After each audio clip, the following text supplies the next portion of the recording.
The black-haired swordsman panted, sweat pouring down as he faced the sea of monsters. How many of these are there? He skewered a one-eyed monster, and the kill count in his mind jumped. 3,377,448,090. Another monster charged forward and was instantly obliterated, the kill count continuing to rise. The swordsman glided like a phantom, continuously slashing and killing without pause, the number wildly fluctuating amidst the fiery battlefield. His blue blade, stained with monster blood, plunged into the ground. He faced a blonde demoness, wondering when this world had turned into such a hell. The flashback began. A long time ago, the streets were still bustling and peaceful. An innocent little girl held her mother's hand, pointed to the sky, and exclaimed, "Mom, look at the moon." The moon in the sky began to deform, swirling into a red and yellow circle. The vortex transformed into a fiery black hole, looking like a giant eye opening in the night sky. The crowd below looked up, some even thinking it was a lunar eclipse, and excitedly pulling out binoculars for a clearer view. A young man pressed his eye to the binoculars, his mouth agape in astonishment at the sight within. Through the lens, he saw not the moon, but a horde of hideous monsters growling. What the hell is going on up there? Countless beasts and anomalies had already gathered inside the gate, poised to attack. The narration explained. Deep within the monster world, there was a key that could close the gate. If humanity failed to find the key in time, the monsters would break through the barrier and flood into the human world, bringing about catastrophic destruction. Thus, a group of extraordinary individuals emerged. The chosen, awakened ones. Their mission was to find the key before the monsters could escape. A group of awakened ones fought fiercely, shouting, "We'll clear the way. You go ahead and find the key." The red-haired young man replied, "Understood," then charged forward alone while his teammates stayed behind to hold back a sea of monsters. The red-haired young man landed in a safe area inside the gate, reassuring himself. This should be good. He inserted the golden key into a hovering blue energy lock. With blazing red eyes, he gripped the key tightly, wondering, is this the key to close the gate? Meanwhile, in the real world, the civilian crowd gasped as they watched the moon mysteriously restore itself. A crazy thought flashed through the red-haired man's mind. What if I turn it the other way? The narration revealed. The first group of awakened ones discovered that the key could both close and open the gate, turning the demons into valuable resources to farm. A squad of awakened ones aggressively entered the dungeon, their blonde leader shouting, "Let's go, it's time to get rich." Time flew by, and 5 years had passed. An armored hand gripped a young man's throat tightly, lifting him effortlessly into the air. The young man was thrown straight into the abyss, while the awakened ones stood at the top, looking down with contempt, for in their eyes, ordinary people were nothing but ants. Thud! He fell freely and slammed hard into the ground, creating an earth-shattering impact. He recalled the moment near death, when he was surrounded by a swarm of hideous monsters. In that desperate moment, the image of a blonde girl with a white flower in her hair appeared from the locket. A flash of light, the image of salvation reflected in his pupils, and a name escaped his lips in astonishment. Jinyu? Jinyu roared amidst a sea of fire, a magic circle erupting beneath his feet as he shouted, "I have gained the power I always craved," but the price was too steep. That power transformed him into something hideous, a regret he would carry for the rest of his life. The scene shifted to a new location, high-level dungeon, the Hill of No Return. A young swordsman with dark blue hair unleashed a purple cross-shaped sword strike, cleaving directly into the giant spider monster. The monster's blood gushed out, splattering onto the face of a bewildered backpack-wearing kid standing nearby, making him exclaim, "Wow!" The kid's teammates gathered around, playfully ruffling his hair and teasing, "Stop daydreaming, it's our turn to work." A blonde-haired man with a tattoo urged, "All logistics team members, move out, there's not much time." Feng Wanjia, 19 years old, smiled, and introduced himself as a humble logistics member. When the gates opened, the awakened ones had to frantically grind kill counts, which is how the dungeon logistics profession was born. They specialized in supplying warriors and collecting scraps, materials from monster corpses. Even with the front line clearing monsters, an unlucky encounter with one that slipped through the net meant instant death. While looting a slimy monster, Feng Wanjia clicked his tongue. Nothing valuable at all. He secretly thought that if Jinyu wasn't unconscious in the hospital, he wouldn't have to risk his life like this to earn money for her medical bills. Meanwhile, the tattooed man plopped down, panting, "Phew, I'm exhausted." Feng Wanjia quickly brought a whole pack of water. Here, while the other man was shouting for water. The tattooed man grimaced upon seeing the water bottle covered in monster blood. "Gross, didn't you bother to wash your hands after touching monsters?" Two awakened ones whispered to each other from a distance. "Brother Kun, this logistics guy is truly useless. I don't understand what Su Huan you saw in him." Unaware, Feng Wanjia still smiled and offered water to the red-haired captain. "Brother Kun, please have some water." The red-haired captain, Brother Kun, said nothing. his icy gaze fixed on him. Bang! Brother Kun knocked away the water bottles, then delivered a kick that sent Fang Wanjia flying, roaring. "You bastard! You dared to come here on your own again." He pointed, ordering his 2 subordinates. "Give him a good beating for me, then kill him." Immediately, the 2 henchmen rushed in, punching and kicking Fang Wanjia relentlessly, giving him no time to react. Beaten black and blue, Fang Wanjia could only stammer on the ground.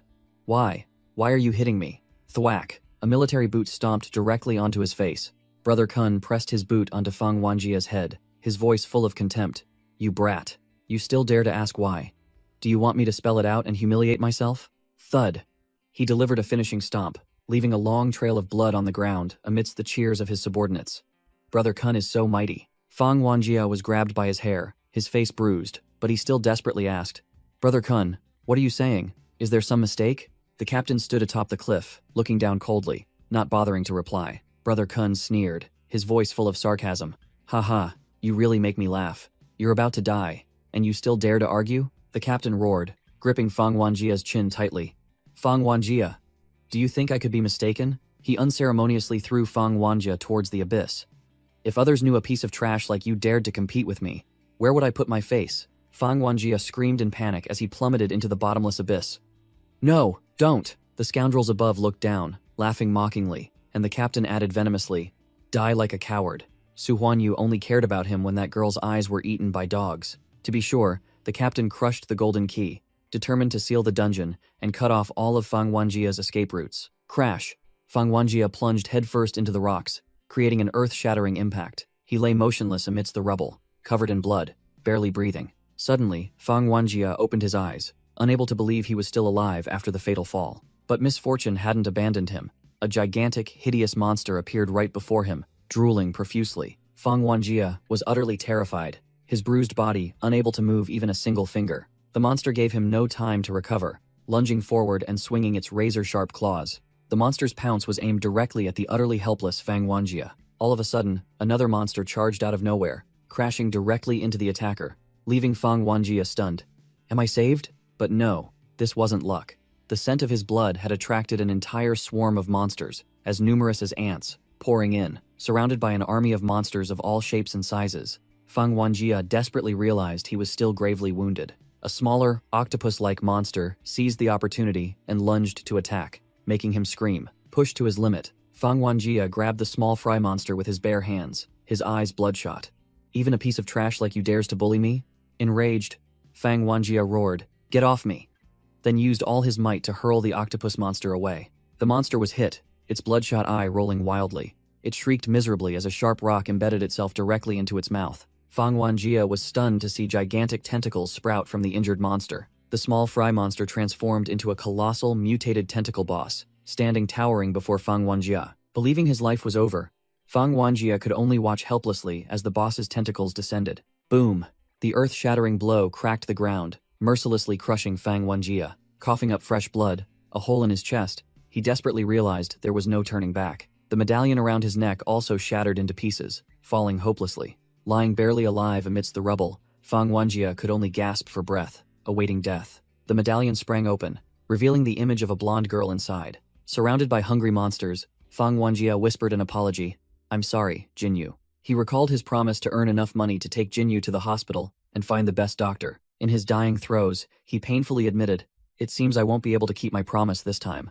Tears streamed down his face as he repeated his apology to Jinyu one last time. A strange sound echoed, as if something had just been activated. The monsters, about to charge, suddenly froze, bewildered by what was happening. All of a sudden, a brilliant golden pillar of light shot up from the ground into the sky, blasting the monsters away. The colossal energy pillar illuminated the entire area, creating concentric rings of light. Amidst the dazzling light, a pair of sharp green eyes opened, signaling an earth-shattering change. Amidst the dazzling light, colossal angelic wings appeared, and Fang Wanjia uttered in bewilderment, "Huh." A blonde goddess with radiant wings and a halo descended right before him, exuding an overwhelming aura. A series of system windows appeared, and the goddess confirmed her decision to bestow her divine gift, accepting the loss of all her power. Her golden hand gently rested on Fang Wanjia's head, and a soft voice echoed, "Little Jie." A fiery mark blazed on Fang Wanjia's forehead. The energy transfer process had officially begun. The goddess vanished into a vortex of light, leaving her final message, "Receive my divine gift and live well." Fang Wanjia looked up. an eye and triangle-shaped halo hovering above his head. He was utterly shocked by the transformation. His green eyes now gleamed with an entirely new power, an authority far beyond all comprehension. Whoosh! Brilliant golden wings unfurled from Fang Wanjia's back, officially beginning his spectacular metamorphosis. His hands erupted with divine flames, power surging through his veins like molten lava. From the flames, a golden sword of incredibly formidable design was summoned, ready for the slaughter. Fang Wanjia let out a roar, his bare body exploding with energy, his aura and golden wings making him look like a god of war. The remaining monsters could only gaze up at the newly empowered being before them, sensing a tragic end. Without a word, Fang Wanjia swung his sword, unleashing a colossal purple energy slash with a cold expression. Swish! The slash formed a cross of energy that tore through the ground, hurtling straight towards the small fry. An armored monster was instantly cleaved in half, unable to react. The others shared the same fate, their bodies ripped apart by the destructive energy. Fang Wanjia continued to swing his sword, creating a storm of blood-red sword energy that swept away everything in its path. His eyes were sharp, without a trace of hesitation, leaving only pure destructive instinct. The entire battlefield was littered with monster corpses. Fang Wanjia stood alone amidst the rubble, proving his new level of power. Fang Wanjia blew the head off a mutated lizard monster and roared a challenge. "You tentacled mutant, get out here." The one-eyed boss monster officially revealed itself, and Fang Wanjia, with golden wings, charged straight at it, declaring, "You bastard, I'm here." Boom! Fang Wanjia's golden sword clashed fiercely with the boss monster's pincer. The boss wasted no words, gathering energy and firing a destructive laser beam from its single eye. Fang Wanjia steeled himself, raising his sword and aura to block the attack, the laser beam pressing him to suffocation. He gritted his teeth and endured, sweat pouring down as he realized his power was being completely overwhelmed. In that moment of despair, he recalled his past as an ordinary person, treated like dirt by the awakened. Back in reality, the boss monster was poised to strike, and he bitterly realized that in this world, even the monsters wanted to tear him apart. Suddenly, a system notification appeared in Fang Wanjia's eyes. System collapsing. Despite the warning, he charged forward to face the boss pounce, his eyes blazing with madness, as he screamed in his mind, "I'll kill all of you." A series of error messages appeared continuously, system crashing, restarting error system crashed as a chaotic surge of energy erupted from his body. A sharp pincer pierced through Fang Wanjia's shoulder, but he only laughed wildly. "Haha, you bastards who looked down on me." His glowing golden sword began to tremble violently. A surge of dark, bluish-black energy began to erode and envelop the divine sword. The dark energy exploded, shattering the surrounding light structure. The boss monster was stunned to see Fang Wanjia stand up, his entire body enveloped in a pitch-black aura, the angelic halo having vanished. The old halo shattered, replaced by a dark magic circle. Fang Wanjia's eyes were now stark white as he repeated his deadly vow. "I'll kill all of you." The boss monster let out a terrifying roar, sensing a true threat. Now, just a shadow with glowing eyes, Fang Wanjia stood defiantly amidst the monster's recoiling tentacles. His corrupted form exuded an overwhelming aura, challenging the monster with a deathly invitation. "Come, come." With a roar, Fang Wanjia unleashed all his dark energy, his body enveloped in a ghostly bluish-black armor. Without a moment's hesitation, he charged, swinging his sword and severing one of the monster's giant tentacles. Numerous other tentacles vanished in the blink of an eye, blood splattering everywhere under Fang Wanjia's brutal sword strikes. The boss monster was stunned. It didn't understand why its previous prey had suddenly transformed into a true demon. Fang Wanjia's blazing blue eyes locked onto the target, while the monster was bound by energy chains, unable to move. He landed with imposing force, the ground beneath his feet cracking into pieces. Fang Wanjia's face was now cold as ice, his eyes devoid of emotion, only pure killing intent. A system notification appeared, confirming his new talent. Immortal angelic talent has awakened. The dark sword was pressed against the monster's neck, and it trembled before the overwhelming aura of its new hunter. Fang Wanjia uttered arrogantly, "I'll give you one chance. Call all your comrades here." The boss monster was terrified to its core, stammering out strange sounds, obeying unconditionally. A blazing red energy circle radiated from its body, a distress signal shooting straight into the sky. From the horizon, a pitch-black cloud was approaching. It was an entire legion of flying monsters. Thousands of winged monsters descended, but Fang Wanjia only sneered. "Can you only summon monsters of this level?" He charged into the horde, the sword in his hand becoming a meat grinder, slicing a flying monster in half with a single strike. Gleaming bluish-black sword slashes swept away everything in their path. He spun around, unleashing a wide-area sweeping attack, creating countless energy explosions in midair, clearing out the small fry. His eyes gleamed with madness, completely immersed in the slaughter. Channeling energy into his sword, Fang Wanjia threw it like a blue light spear, aiming straight at the boss. The boss monster only had time to widen its single eye in horror, watching death hurtle straight towards it. Fang Wanjia pinned the dark sword into the boss, growling, "Did you think I'd let you go?" Thud. The sword pierced straight through the boss monster's skull, dark energy exploding and finishing it off on the spot. Unexpectedly, a giant corpse bee emerged from the corpse, followed by a swarm as numerous as ants. Fang Wanjia sneered at the corpse bee swarm. "Royal corpse bee swarm? Finally, something a little fun. It's my first time seeing so many," he coldly declared. "But no matter what kind of monsters you are, from today onwards, those who intend to harm me shall all die." He snapped his fingers, and a wave of destructive energy wiped out the entire swarm in an instant. He told himself that the full awakening process was still ongoing, because his power should have been blue. Fang Wanjia used his collect skill, absorbing all the death energy from the recently annihilated monsters into a black energy orb. He looked down at the battlefield littered with monster corpses, the dark energy gradually dissipating. Standing amidst the ruins, he wondered, "There's still so much?" He crushed a corpse, revealing blue crystals that the awakened always craved. He picked up a handful of crystals, commanding, "Absorb." The dark armor dissipated, revealing Fang Wanjia's bare body. But the crystal in his hand showed no reaction. An explanatory diagram appeared. Crystals are the main energy source for the awakened, the motivation for them to enter dungeons and farm items. Fang Wanjia strained, trying to absorb energy from the crystal once more, but still failed. Sweat broke out on him. Realizing something was wrong with his body, he felt a strange energy enter his body, but it was definitely not energy from the crystal. A surge of bluish-black death energy billowed up from the monster corpses and was drawn into Fang Wanjia.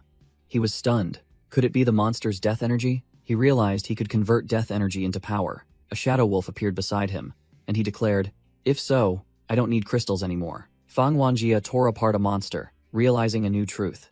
He could continuously grow stronger simply by killing monsters.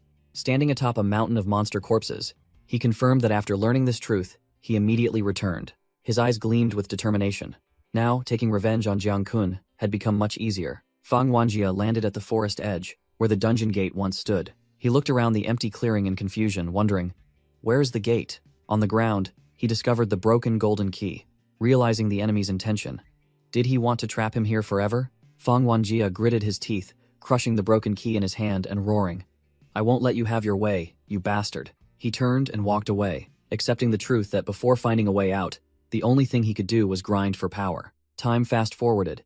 In his first year trapped, he annihilated 17,565 monsters. By now, Fang Wanjia was so overwhelmingly powerful that he didn't even bother wearing armor when facing weak monsters anymore. He crushed one monster with his foot, then casually tore apart another with his bare hands. He bit into a piece of slimy monster flesh, suddenly remembering something important from his year in the dungeon. Flashback to a year ago, in a high-rise apartment, Jinyu was sitting next to him, asking, "What are you looking at?" They were both looking at a monster guidebook, and Jinyu pointed to a page, saying it was quite famous among awakened ones. It was an image of Seraphis the Sealbreaker, an item so rare it could buy a house in the third ring.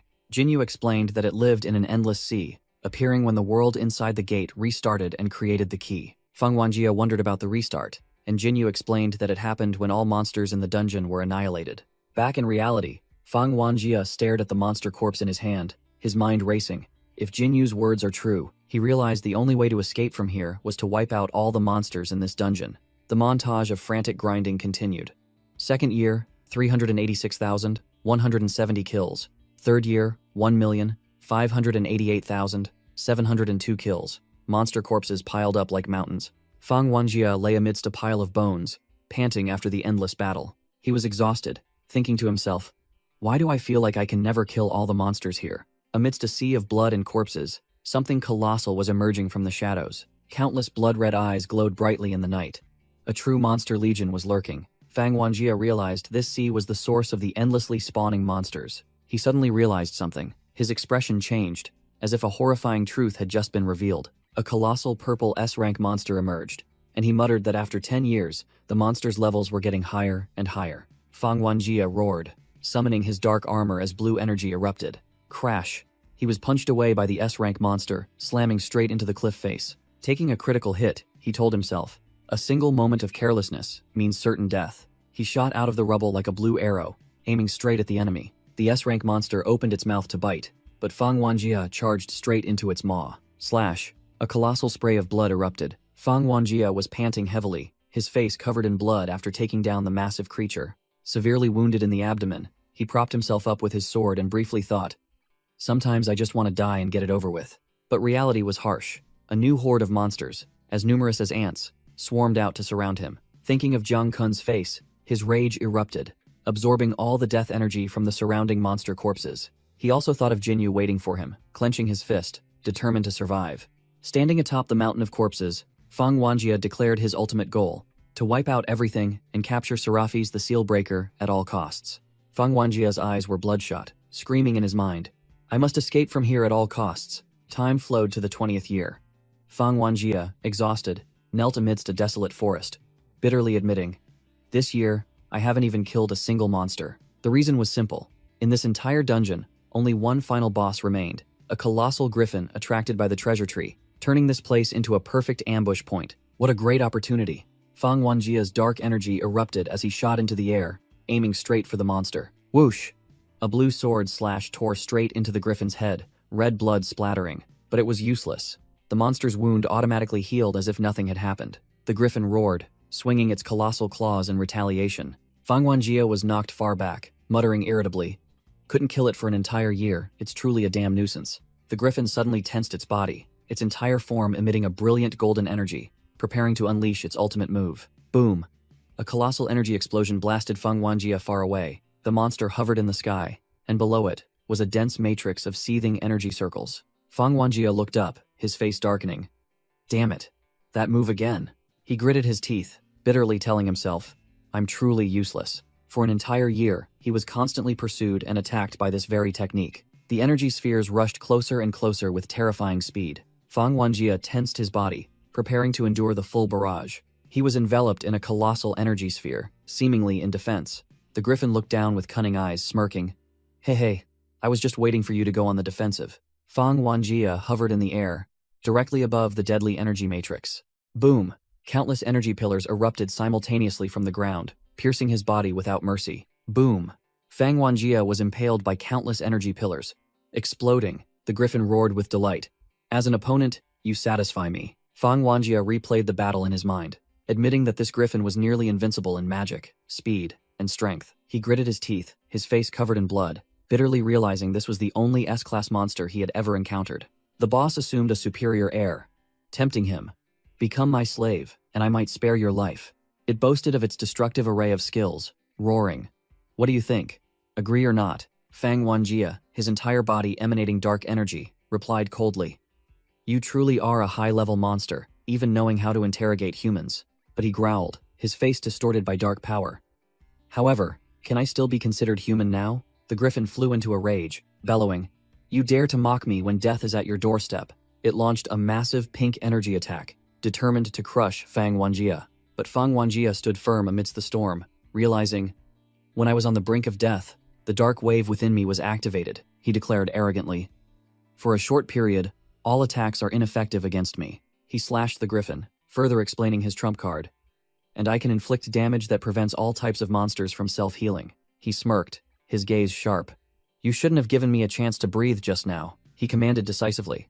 "Now, go die." Feng Wanjie shouted the skill name, Spirit Chain Slash.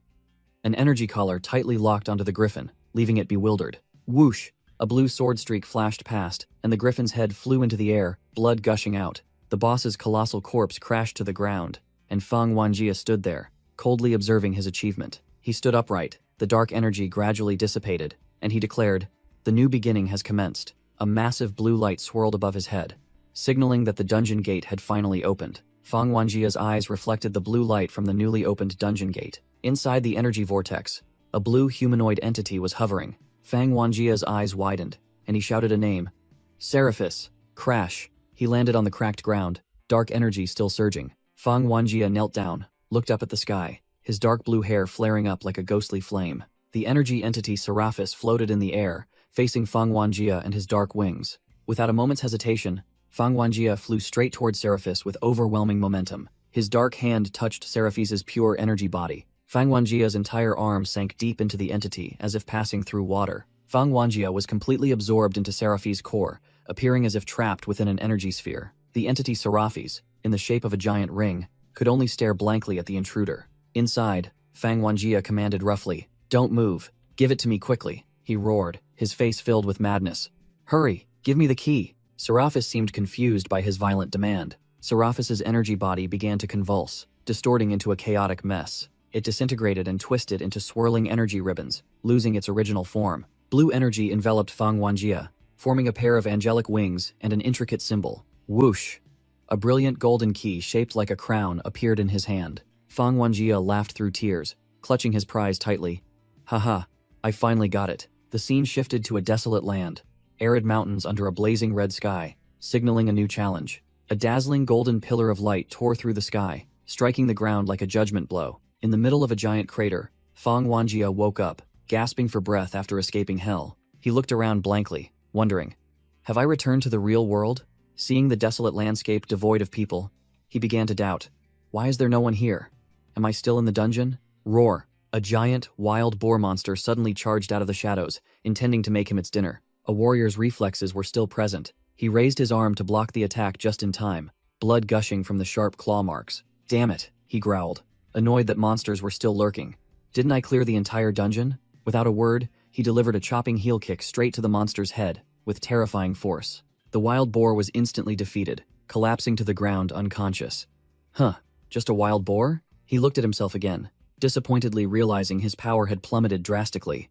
Now I can only defeat a wild boar? Recalling the moment the dungeon collapsed, he realized he had burned through all the accumulated death energy, just to survive. Now, wandering in the forest, he accepted the harsh truth. I am now just a lowly, low-level awakened. He discovered an abandoned wooden house, hoping to find something to eat. Cautiously opening the door, he called inside. Excuse me, is anyone home? Inside the house was a chilling sight. Only the skeleton of the former owner lay sprawled on the floor. He found some clothes and put them on, telling himself, I didn't expect hunters to have such fashionable taste. Finding an old map, he muttered. It's been 20 years. I hope this map is still usable. Wearing new clothes, map in hand, he confidently stepped out of the house, ready to start anew. A blue energy crystal was left on the wooden crate, a small detail he had missed. Stepping out of the forest, Fang Wanjia stood frozen amidst a bustling modern city, realizing the world had completely changed after 20 years. Fang Wanjia looked at the map, pinpointed the hospital's location, and told himself he would soon meet Jinyu. While walking down the street, a stranger thrust a promotional flyer for the Wild Souls Guild into his hand. He froze when he saw the face on the flyer. Jiang Kun? The advertisement slogan, "The time to stir the masses has come," made Fang Wanjia seethe with rage. On a building's giant screen, the image of Jiang Kun, leader of the Wild Souls Guild, was being heavily promoted. He was praised to the heavens. At 38, he could solo S-rank monsters, and in the past 10 years, he had led his team to acquire 50 keys, donating 10 of them to society. Fang Wanjia's face darkened, filled with indignation at the false accolades. Crackle! He crumpled the flyer in his hand, making no effort to hide his disdain. A voice rang out, stating that the Wild Souls Guild's only weakness was recruiting only high-rank awakened. Finally, Fang Wanjia arrived before the gates of a modern, spacious hospital. Stepping inside, he muttered, "The hospital hasn't changed much from before." An elderly nun was kneeling, begging a man dressed as a priest. "Father, please save my son. I've worked here for free for a very long time." The priest scoffed, replying disdainfully, "How could your salary cover the hospital fees? You'd need at least a B-rank monster core to afford the surgery." "I'm busy! Get out of the way!" The priest roughly pushed the nun down. Fang Wanjia swiftly stepped forward to help her up, asking, "Are you all right?" The nun looked up, stunned as she recognized her helper. "Wanji? Is that you, Wanji?" Fang Wanjia also recognized the acquaintance. "You're Miss Zhang, Jinyu's caretaker, aren't you?" With tears welling up, Miss Zhang sobbed, "Why have you only come now?" Her words struck him like a thunderbolt. "She couldn't wait for you to return." Fang Wanjia froze, his mind blank, as he heard a lamenting, echo, seemingly for the deceased. A flock of birds circled in the sky, a terrifyingly peaceful scene. Standing before the cold tombstone, Miss Zhang began to recount the heartbreaking story. "This happened about 20 years ago, precisely the year you entered the dungeon. Memories resurfaced of Su Jinyu dying on her hospital bed, 2 mid-level priests helplessly watching her pass away despite pouring all their strength into blessings." With tears in her eyes, Miss Zhang sobbed, "I bought this tomb for her with my own hands." Fang Wanjia was stunned, tears streaming down his face as the cruel truth dawned upon him. He held out a brilliant monster core, saying it was a small compensation for Jinyu's burial expenses. Miss Zhang was utterly startled when she realized it was an S-rank monster core and quickly refused. "No, this is too precious. I cannot accept it." Without a word of explanation, Fang Wanjia firmly took her hand and placed the core into it. I overheard your conversation with that priest earlier, he gently said. Saving your son is more important. He turned back to look at the grave, telling Miss Zhang to go ahead. I want to be alone with Jinyu for a moment. When he was alone, Fang Wanjia collapsed before the grave, his body trembling with unbearable pain. Jinyu, look at this, he sobbed, holding out a handful of glittering monster cores like treasure. I painstakingly collected all these S-rank monster cores for you. He recounted his plan in despair. I counted them all. Enough to heal you. And I even planned to make a necklace for you with the 5 best ones. But now you're no longer here. The precious cores scattered to the ground, becoming meaningless. Completely broken, he bitterly admitted through tears. It was all for nothing. Jinyu, I'm sorry. A terrifying surge of dark energy erupted from Fang Wanjia's body, engulfing the entire cemetery. His anguish transformed into dark energy, spreading across the city like a scream. I couldn't be by your side until the very end. Whoosh! An airship glided across the sky, completely unaware of the tragedy and fury unfolding below. Pulling his hood over his face, Fang Wanjia sobbed in silence, tears ceaselessly falling. An advertising airship blared overhead, praising the Wild Souls Guild for just acquiring their 51st key, and urging people to enter the code Long Live Jiang Kun for rewards. Hearing his enemy's name, Fang Wanjia's eyes blazed with fire, and dark energy of hatred began to surge violently. Without further words, Fang Wanjia roared in fury, Jiang Kun, die, then swung his arm, unleashing a massive wave of dark energy towards the airship. Whoosh! The razor-sharp dark energy cleanly sliced the advertising airship in half in an instant. The airship exploded into smithereens, causing Jiang Kun, who was sipping wine in a luxurious setting, to stare blankly and wonder, huh? His subordinates rushed in to report, but Jiang Kun merely smirked, showing disappointment that his advertisement had been disrupted. Meanwhile, at the cemetery, death energy swirled up like a vortex, engulfing a vast area. Fang Wanjia felt his power recovering, smirking as he declared that thanks to the death energy here, he had regained nearly half of his true strength. The scene shifted to a bustling black market, where neon lights and suspicious characters gathered. Fang Wanjia entered the Awakened Quest and Communication Center, a place for independent practitioners. Inside, various eccentric awakened bustled about, from mages and warriors to even demi-humans. He scanned the crowd, thinking to himself that this was where those who didn't want to be constrained by guilds gathered. And also those mercenaries who got stiffed on their pay. Fang Wanjia bitterly recalled his own past. Returning after 20 years, his gaze upon this place was completely different, no longer naive but full of calculation. He told himself that Jiang Kun surely thought he had died long ago. Just then, a pink-haired man bumped into him. The pink-haired thug drew a gun to threaten him, but Fang Wanjia merely coldly thought about hiding and waiting for the right moment for revenge. At a monster parts stall, a muscular man was vehemently haggling with the vendor. The vendor explained that small monsters like these don't have cores, only their hides are sold, so he shouldn't push the price. The muscular customer still wouldn't budge, demanding another 200 off, when a blue-haired young man suddenly interjected, "Wait." The blue-haired young man picked up a piece of the monster's carcass, stating with expertise that the cores of this type of amphibious monster are not found inside their bodies. Fang Wanjia snapped off a monster claw and explained, to move their tentacles, their cores usually grow inside the claws. The muscular man's eyes lit up, and he laughed gleefully. Haha, so it has 6 claws, which means 6 C-grade cores. What a bargain. Fang Wanjia offered a core as a thank you fee, but the muscular man waved it away. No need.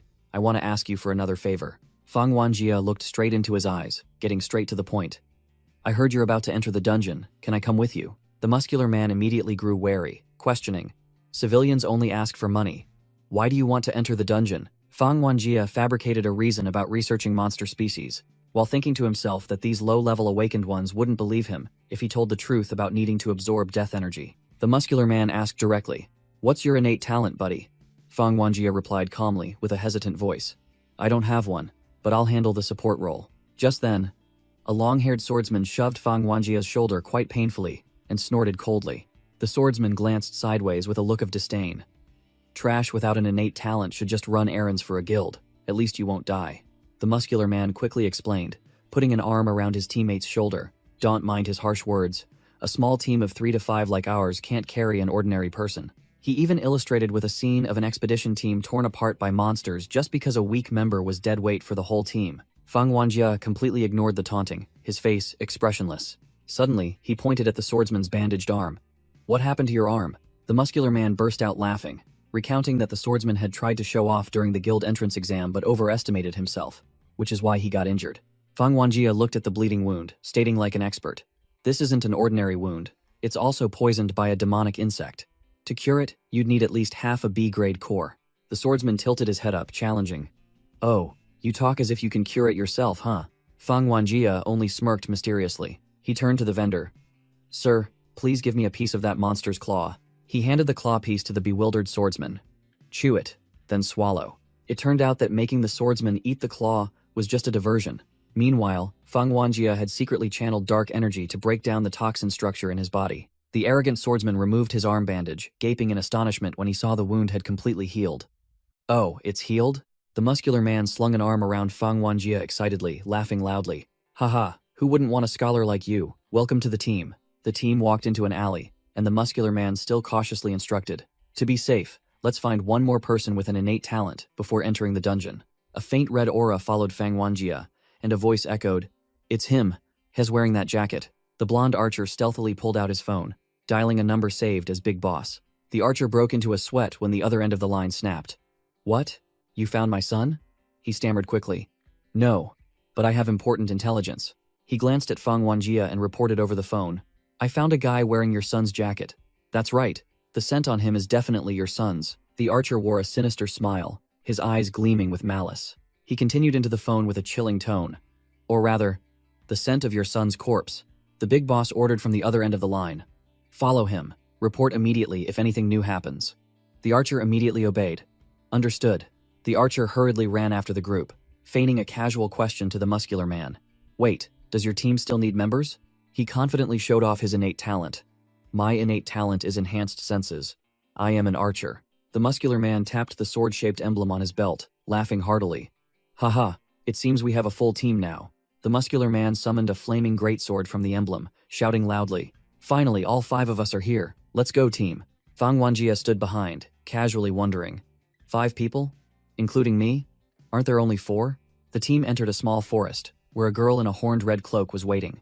The muscular man waved in greeting. Sorry to keep you waiting. The muscular man struck up a conversation with the cloaked girl. You always arrive the earliest, don't you get bored? The girl replied coldly. I just don't like crowded places. Fang Wanjia stared at the new member, asking, Is that the 5th member? The cloaked girl suddenly froze, seemingly sensing a familiar power from Fang Wanjia, and a phantom of a blue-horned woman appeared behind her. Fang Wanjia narrowed his eyes, seeing through the girl's true nature. She's not human, but she's not a monster either. Fang Wanjia glanced at the swordsman, thinking to himself, This one hides it well. Even the archer with enhanced senses was fooled. His eyes gleamed with deadly blue light.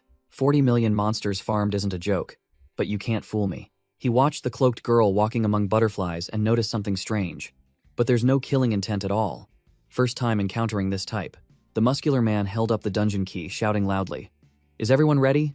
Let's get to work. He showed off the key without a crown emblem, explaining, It's just a regular key. It seems this dungeon doesn't have any tough monsters. Whoosh! The key activated. The space rippled, and opened a blue energy gate. The shadows of the 5-person team were cast upon the dungeon gate, preparing to enter a new farming session. The muscular team leader led the way, eagerly urging, Let's go! Let's go! Follow me! Fang Wanjia followed behind, his mind filled with doubt. Do I really have to follow a disguised monster into the dungeon? The long-haired swordsman turned to Fang Wanjia and lectured him. Since you saved my life, I advise you not to throw your life away, you monster scholar. Fang Wanjia didn't bother to say much. His darkened eyes flashed with a chilling killing intent. Shut up! The swordsman immediately turned pale, sweat pouring down like rain as he felt the terrifying pressure. Startled out of his wits, the swordsman turned away, muttering awkwardly, Truly ignorant. Fang Wanjia ignored him, his gaze firm. It's come to this. There's nothing good about advancing or retreating. He resolutely declared, Let's go in. And stepped through the spatial threshold. Fang Wanjia alone entered the dungeon gate, radiating dazzling light. Whoosh! As soon as the last person stepped through, the gate immediately slammed shut. He landed in a cracked, rocky area. Below was boiling lava, and above was the gate that had just vanished. The entire team had gathered, and the team leader began to outline the plan. It seems everyone has arrived. Now, listen to a few things I need to tell you. He pointed at the hellish landscape around them. Although this dungeon doesn't have dangerous monsters, the high temperature and poisonous gas in the air are still enough to kill people. The captain announced the main objective: hunting magma hounds. As their cores and fangs were extremely valuable, he declared he would pair with Aqi, the team's mage, as he specialized in close combat. Mo Xiaoqin, a controller, would go with the archer. As for Fang Wanjia, the rookie. He was assigned the role of a runner, tasked with collecting cores and fangs. Akui sneered as a pack of magma hounds appeared. Haha, speak of the devil, and the monsters show up to die. The captain roared, 10 hours, go! And the entire team charged forward, leaving Fang Wanjia standing alone on the battlefield. A pack of magma hounds snarled, charging straight towards the team from within the sea of flames. A magma hound opened its maw, letting out a piercing shriek, preparing to tear its enemies apart. The captain swung his greatsword, shouting loudly for support. Akui, help me! The muscular man brought his flaming greatsword down, creating a lava wave that swept forward. From within the fiery wave, Akui summoned a series of dark spikes that shot into the sky. The mage Akui growled, unleashing his ultimate skill. Icicle rain. Countless ice shards descended from the sky, colliding with the dark spikes. The combined magic formed a storm of razor-sharp ice fragments. Rip! The ice storm tore the magma hounds to shreds, splattering blood everywhere. Akui glanced at Fang Wanjia with a condescending look. Start collecting the loot, monster scholar. Fang Wanjia silently approached a corpse, picking up a monster core that was still hot. He used his bare hands to pry a sharp fang from the monster's bloody maw. Holding the blood-stained fang, Fang Wanjia thought to himself, I'll just endure this for now. Amidst the piles of monster corpses, Fang Wanjia diligently collected the spoils alone. In the darkness, Fang Wanjia's eyes glowed with a deadly blue light, signaling the awakening of his dark power. Fang Wanjia faced two snarling magma hounds alone, the tension palpable. Elsewhere, Mo Xiaoqin and the spy archer cautiously walked across the molten rocks. The archer grumbled bitterly. I came to keep an eye on him, so why am I stuck with her now? Suddenly, an entire pack of colossal magma hounds emerged from the sea of flames, surrounding the two of them. The archer broke out in a cold sweat, realizing the dire situation. Damn it, one moment of carelessness and we're ambushed. Mo Xiaoqin kept her composure, ordering, Don't panic, wait for my signal. The hooded woman began to channel her power, an invisible energy wave radiating from her. The wave struck a magma hound directly, causing it to freeze instantly. The monster's maw hung open, revealing its single bloodshot eye within, completely controlled. Its entire body stiffened, unable to move, becoming a living target. Mo Xiaoqin decisively called out, Now! The archer immediately reported the numbers like a machine. 11 on the right, 6 on the left. He squinted, muttering calculations for a super complex trajectory, even using trigonometric functions. Whoosh! A single arrow, radiating a blue energy stream, was fired at terrifying speed. The arrow struck the first monster's eye directly, cleanly piercing its skull, but it didn't stop there. The arrow changed direction, flying erratically and skewering the heads of two other monsters. The magic arrow transformed into a blue streak of light, weaving across the battlefield like a death laser, clearing out the monsters. The archer landed lightly amidst a pile of dissolving monster corpses, while Mo Xiaoqin observed. He caught the arrow as it returned, a smug look on his face. Done. The muscular man roared, boasting of his kills. I got 20, 21 now. While Akui hovered in the air and replied, I got 17, what about you? Monster blood splattered everywhere, and the muscular man laughed gleefully, but Fang Wanjia just stood there with a bored expression, not bothering to move. Fang Wanjia thought to himself, with these trash D-rank monsters, even farming for 10 hours probably wouldn't restore 1% of my peak power. Akui taunted Fang Wanjia. Haha, afraid of getting blood on you, are we? While two magma hounds lumbered up behind him, Akui put on a show, firing an ice beam straight at the head of the nearest magma hound. The monster was hit, collapsing but still gasping for breath, not quite dead. The ice spear struck the monster's eye, but it was only enough to injure it, not finish it off. Fang Wanjia realized the mage's fatal mistake, his expression changing. He shouted a warning. Leave it alone. Don't use magic anymore. Just let the muscular man finish it with his sword. Akui, offended, retorted with a strained neck. You saving my life doesn't give you the right to order me around. He channeled ice energy, roaring, I'll tear you to pieces. Deciding to unleash a stronger skill called Glacial Roar, an extreme surge of cold air enveloped the dying magma hound. The monster's entire body instantly froze, transforming into a colossal ice statue. Fang Wanjia was furious, snapping, You idiot. If you don't kill it instantly, it will evolve. Magic only speeds up the process. While Akui was still bewildered, the ice block cracked open, and red dark energy poured out from within. From within the smoke, a colossal, grotesque monster emerged, leaving Akui stunned. What the hell is that? I've never seen anything like it. Despite his astonishment, Akui decided to go all out. Screw it, just kill it. He summoned an enormous ice spear. The glacial spear was launched at terrifying speed, aimed directly at the newly evolved boss. Clang! The ice spear struck the monster's face and shattered like glass. The evolved monster was unharmed, its single eye glowing menacingly. The blonde green-haired mage screamed in terror as the giant magma monster spewed a destructive stream of magma. Fang Wanjie erupted with dark energy, his eyes piercing. I must intervene. Hellfire engulfed the mage, a sizzling sound echoing as his body was incinerated. The muscular man was stunned as Fang Wanjie glided past like a ghost, grabbing the mage. When did this guy learn to fly? Thud. Fang Wanjie threw the unconscious mage to the ground like a sack. Another team member, the blonde mage, his face pale as a sheet, urged, "Boss, let's go. This monster is out of our league," the muscular captain growled, his eyes filled with greed. "Are you telling me to leave empty-handed? Who's going to pay you then?" The muscular man shouted, ordering, "Mo Xiaoqin, control it quickly." And the red-hooded girl immediately flew up in response. Mo Xiaoqin exerted all her strength, her eyes under the hood glowing brightly, but she could only exclaim in helplessness, "It's stronger than me, I can't control it." The blonde mage frantically shook the captain's shoulder again. "Boss, let's go." A cold voice rang out from Fang Wanjie's direction, cutting through the chaos. "You can forget about my payment." The muscular man spun around, his face bewildered, not understanding what was happening. Whoosh! Fang Wanjie had charged straight into the monster's jaws, terrifying the entire team. Madman! That's suicide! The dark energy enveloping Fang Wanjie was sucked in by the monster, and he cried out in alarm as he was pulled straight into its mouth. But immediately after, Fang Wanjie stood firm, his hand radiating dark energy, his eyes full of confidence and defiance. Pierce! He plunged his hand straight into the glowing red energy core, right in the middle of the monster's jaws. The monster's energy core cracked open. Dazzling light poured out from the cracks. The monster roared, firing a massive energy beam. But Fang Wanjie had grown a pair of dark wings and soared into the sky, shouting, "Ah, I'm finished!" The monster's energy core contracted, then exploded from within. Fang Wanjie landed, observing the weakening monster, and smirked. "It's on cooldown. This is my chance." Fang Wanjie was reluctant to act himself.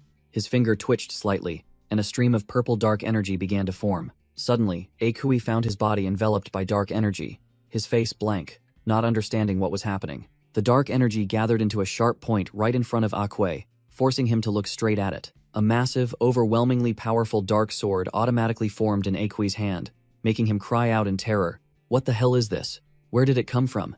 Akui completely lost control, thrown straight towards the magma boss by an invisible force, his mouth screaming in helplessness. "No, no, no, I can't." He was thrown straight into the monster's rock armor, letting out a miserable cry. Boom!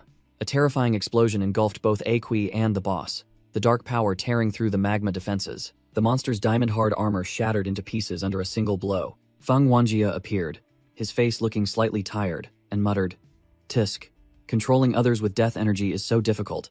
I can't control the power at all." Akui knelt on the ground, panting as if completely drained. The dark sword had vanished. He looked up at the heavily wounded boss, his limbs trembling, unable to believe his eyes.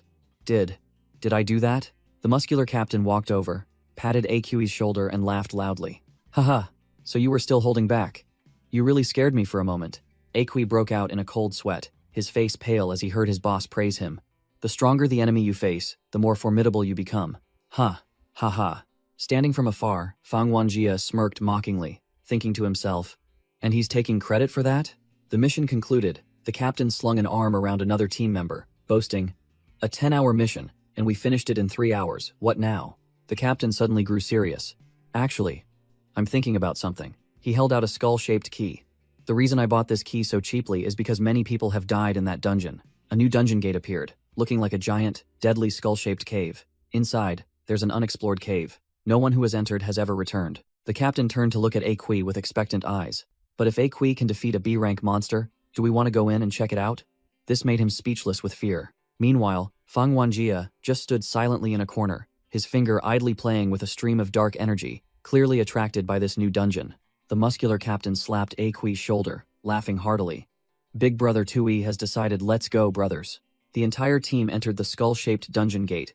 Inside was a cave glowing red like hellfire magma. The captain, wielding his flaming greatsword, led the way, seriously instructing, "The path here is very winding, stick close."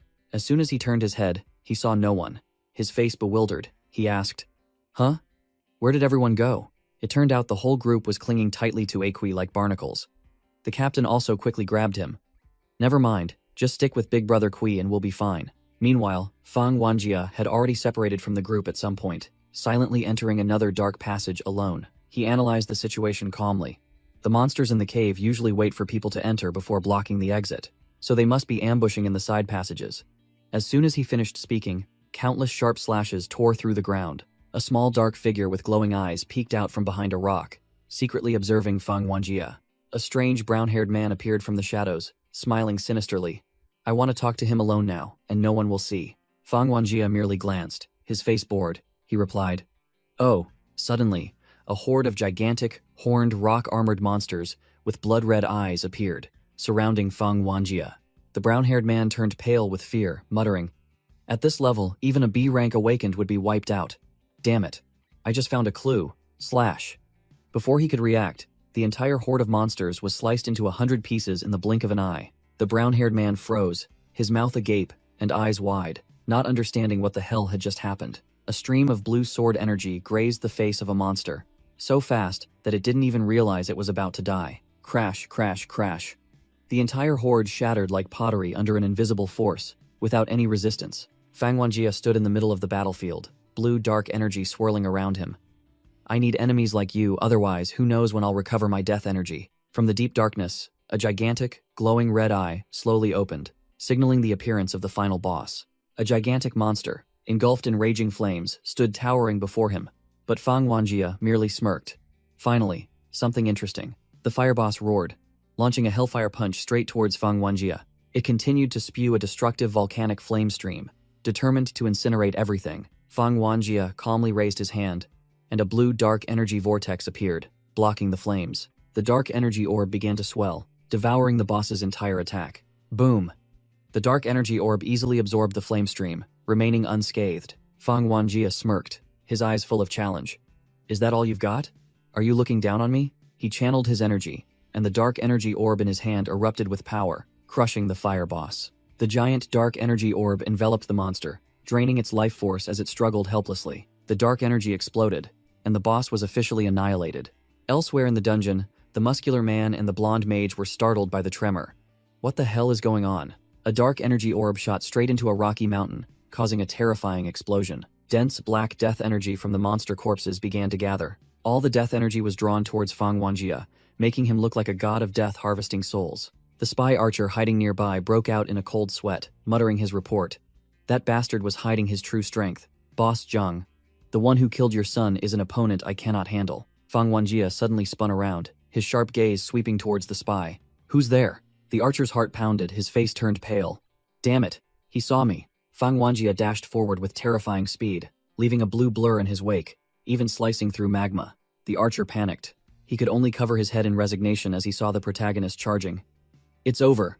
There's no escaping now." Fang Wanjie descended from the air, and the archer could only look up in despair. "You think you can hide from me underground?" Fang Wanjie roared, unleashing an earth-shattering punch down onto the spy's hiding spot. Thinking she could ambush the protagonist, the red-hooded assassin was grabbed by the neck like a chick by Fang Wanjie, her face showing clear horror. She even dared to retaliate, swinging her sword to create a crimson energy stream in an attempt to counterattack. But the skill gap was too vast. Fang Wanjie merely tightened his grip slightly, and the girl coughed up blood. Suddenly, her body melted into a red liquid, seemingly a bizarre escape skill. The liquid reformed into a human shape behind Fang Wanjie, and Mo Xiaoqin, her face pale, exclaimed, "You truly are a monster." Fang Wanjie spun around, his fiery gaze fixed on her face, and growled, "Why are you following me? Lie, and you die." Mo Xiaoqin confessed that she knew he blew up the airship at the cemetery and wanted to kill Jiang Kun. It turned out, in a flashback, that she herself had disguised herself and hidden in ambush to observe Fang Wanjie that day. Mo Xiaoqin ground her teeth and snarled, "Coincidentally, I also want to kill that bastard Jiang Kun." She added a psychological blow, reminding him that the archer was still eavesdropping nearby, challenging Fang Wanjie to deal with him. Fang Wanjie remained silent. The situation seemed to have taken an unexpected turn for him. Finally, he decided to let it go for now. "I'll let you live. Just pretend we never met." With that said, Fang Wanjie turned his back and walked away coolly, leaving Mo Xiaoqin rooted to the spot.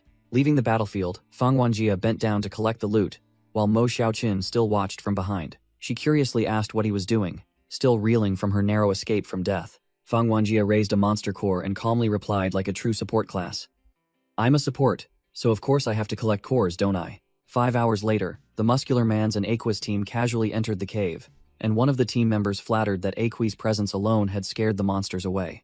The muscular team leader turned to ask Fang Wanjie if he noticed anything unusual, and received a "not at all" with a meaningful smile. The scene shifted to a quiet forest, where two rabbits were leisurely grazing under the moonlight. Suddenly, a swirling blue and red energy orb appeared in midair, signaling an impending new danger. The muscular team leader strode forward aggressively, ordering Fang Wanjie, "Let me see how much loot you've collected." He sneered when he saw a few monster cores in Fang Wanjie's hand, his contempt evident. "Is this all?" "Just as I thought." Bringing along a mere civilian, Fang Wanjie calmly reached into his jacket pocket, pulling out another pile of glittering monster cores. An entire mountain of monster cores was spilled out, making the muscular man gape. "How the hell did you carry all of this?" The muscular man's attitude did a 180-degree turn, his eyes sparkling like stars, and he eagerly invited, "Haha, let's go for drinks. It's my treat tonight." Fang Wanjie coldly refused, glancing at the archer lurking in the distance, then walked away. "No need, I'm leaving." The swordsman Aqi watched him leave in annoyance, pulled out his phone and called someone. "Forget him, we can still go." Aqi resentfully reported to his boss over the phone, his voice full of resentment. "Boss, I can't handle him alone. Give me 3 men, and I'll bring back the head of the one who killed your son within an hour." Alone in the forest, Fang Wanjie felt the amount of death energy collected was too meager, and decided that next time he needed to find a higher-level dungeon. Suddenly, a punch enveloped in brilliant golden energy shot towards him with terrifying speed. Fang Wanjie barely managed to raise his arm to block. The immense impact force sent Fang Wanjie flying back dozens of meters. He muttered, "That's heavy." He looked up. A giant blue energy orb was being hurled by his opponent, accompanied by a taunt.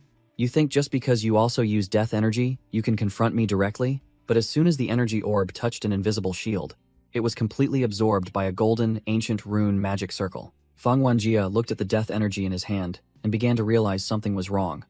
"Why do I feel like these abilities specifically counter mine?"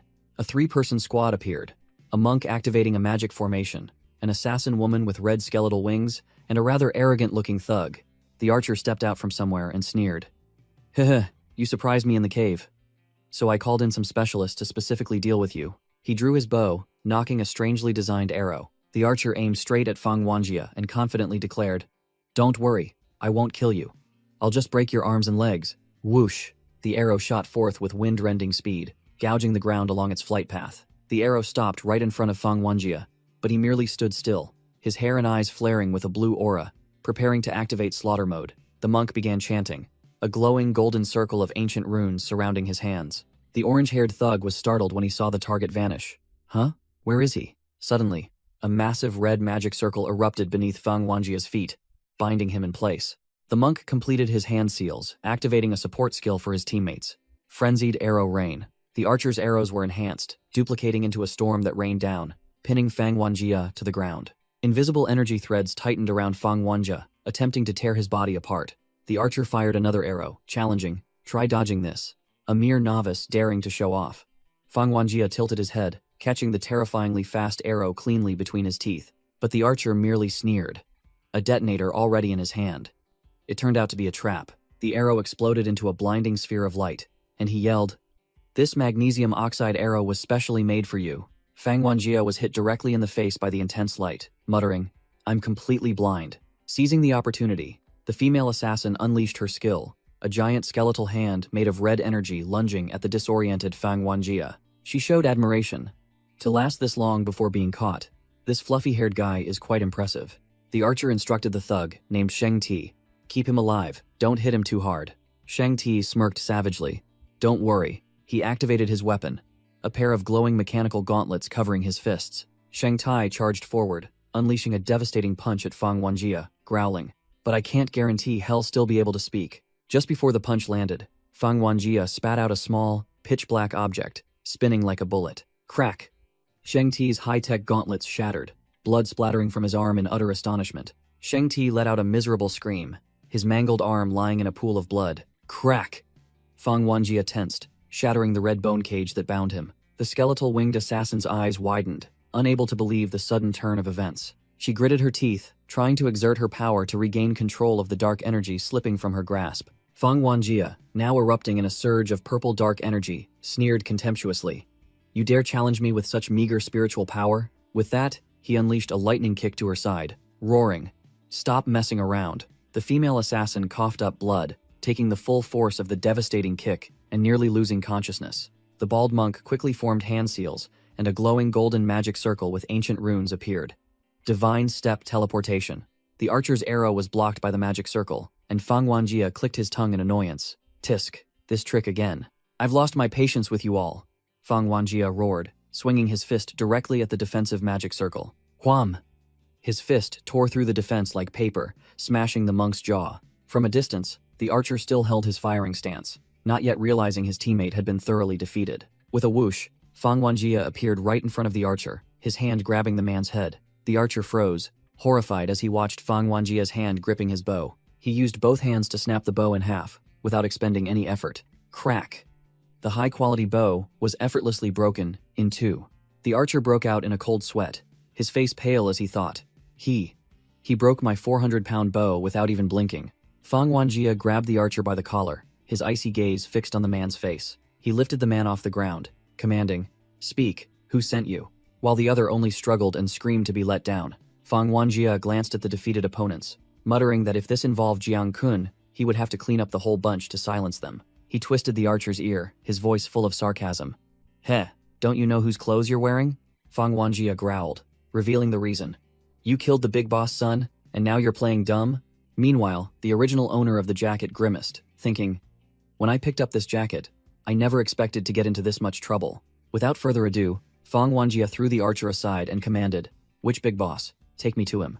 A classic luxury car appeared, with a glowing, powerful, big character symbol on its hood. The car glided through the night, its headlights cutting a bright path on the deserted road. Inside the car, the pale-faced archer sat silently next to the one-eyed driver. A bespectacled manager spoke up, reporting to Manager Liu that he had brought the person back despite a slight incident, then muttered, "I hope the big boss won't ask for the 3 million back, right?"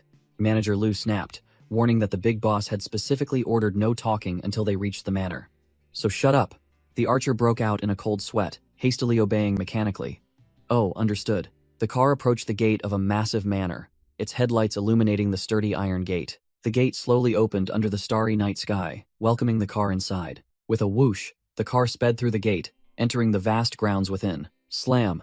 The heavy iron gate closed shut right after. In the grand hall, 2 blue armored guards escorted the person before a colossal throne made of countless swords. An old man with gray hair, his face full of murderous intent, sat regally on the throne, exuding the aura of an absolute superior. His eyes glared, veins bulging with anger, a terrifying pressure enveloping the entire space. The archer tried to flatter. Even with such a strong enemy, the big boss personally came to meet him. How admirable. While the original owner of the jacket stood silently behind. The big boss growled, cutting off the archer's flattery. "Was I talking to you?" Which made the man fall silent, sweating profusely. He glared, radiating murderous intent. "You brat." Fang Wanjie raised his head, smirking defiantly. "Greetings, big boss." The boss asked directly, "Do you know why I sent a car to pick you up?" While Fang Wanjie looked bewildered, the boss revealed his trump card. "Because I hired 5 control mages to set up an anti-talent domain." His eyes were bloodshot, and his voice was full of malice. "I was afraid you'd sense it and wouldn't dare to step inside." Fang Wanjie tried to circulate his energy but failed, realizing he couldn't use his spiritual energy. Even though the energy barrier seemed very thin, he muttered with a tense expression. "It's not that simple." He realized the problem. The chair he was sitting on was likely amplifying the domain's power. The entire area was enveloped by a purple barrier, completely sealing all talents, ensuring Fang Wanjie couldn't use even a shred of power. The archer laughed triumphantly. "Haha.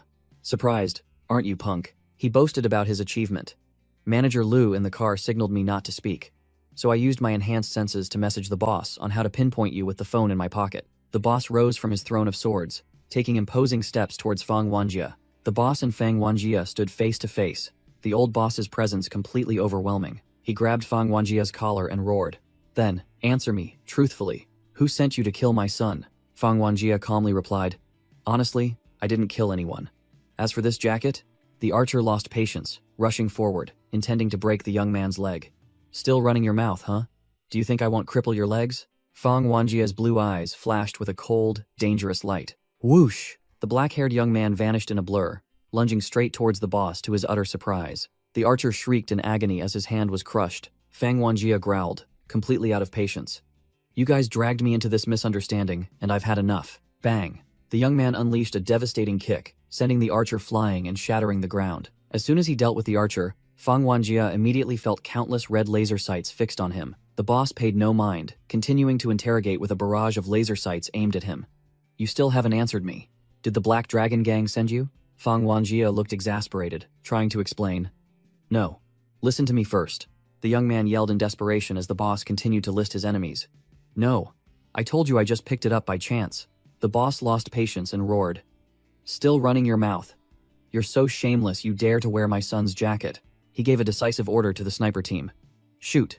Except for the part I'm standing on, blast him to pieces for me. Fang Wanjia's blue eyes flashed with a deadly light, and murderous intent erupted. A brutal image appeared in his mind.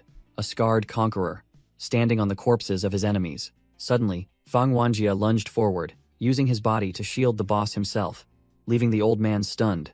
A stream of purple dark energy began to pour out from Fang Wanjia, blocking the laser projectiles. The dark energy spread out, forming a complex, spiderweb-like network, neutralizing all the laser sights. The sniper team in various positions were all startled as their guns were tightly wrapped by something. The purple energy tightened, and desperate screams echoed from all the hidden positions. Fang Wanjia growled, his hair turning dark blue as he used dark energy to drag the entire sniper team to the ground. All of you, get down here. Amidst a pile of scattered snipers, the young man dusted his hands and coldly asked the boss, Now, are you calm enough to listen to me? The boss stood frozen, realizing his fatal mistake. I thought the barrier and the snipers would be double insurance, but their scopes pierced the barrier, creating an opportunity for him to exploit. The boss broke out in a cold sweat, asking with a trembling voice, What the hell do you want to say? Fang Wanjia merely looked annoyed, not bothering to reply. The young man calmly pulled out something from inside his jacket. It was a torn piece of a hoodie sleeve, which looked quite familiar. Fang Wanjia held up the piece of fabric and declared bluntly, If this belongs to your son, I'll return it. I found it in a hunter's cabin in Shuhai. The yellow-green-haired mage flinched upon hearing the name Shuhai. He pointed to the wound on his hand, bitterly recounting, Do you remember this wound? It was caused by one of them. Fang Wanjia teased, Weren't you guys out for a few drinks? Making the mage's face turn red as he stammered, Haha, don't mention it again. A flashback showed the whole team went drinking. The muscular captain collapsed after one drink, so the fed-up mage went to take an urgent mission. The mage hastily waved his hand, explaining to the boss, Please don't misunderstand. I only intended to disable the sniper rifles. I had no intention of harming any of you. Another soldier, with a bruised face, interjected. I heard Raging Souls recruited an A-rank awakened. I think he's also a hunter from Shuhai. The yellow-green-haired mage yelled furiously. That's right, that pervert has a cannibal. The bite mark on my collarbone was also caused by him. Fang Wanjia narrowed his eyes, muttering two heavy words. Cannibalism. He recalled the scene in the wooden cabin, where a complete human skeleton was displayed on the table, and he had thought it was just a cheap prop. The boss's face darkened. He began to believe that the skeleton belonged to his son. Without a moment's hesitation, the boss turned and ordered Manager Lu. Arrange a helicopter to Shuhai immediately. Night enveloped the dense Shuhai forest, signaling a far from peaceful journey. Whoosh! A helicopter tore through the silence, flying straight to the target. Fang Wanjia and the yellow-green-haired mage together entered the mysterious wooden cabin in the forest. The scarred soldier examined the skeleton, confirming with certainty. The smell is a bit different, and there's poison, but the teeth marks match the bite on Aquis' collarbone. He carefully inspected the skull, concluding, Coupled with the jawline, there's no mistake. The soldier turned to the boss with a serious expression. It's definitely the young master's remains.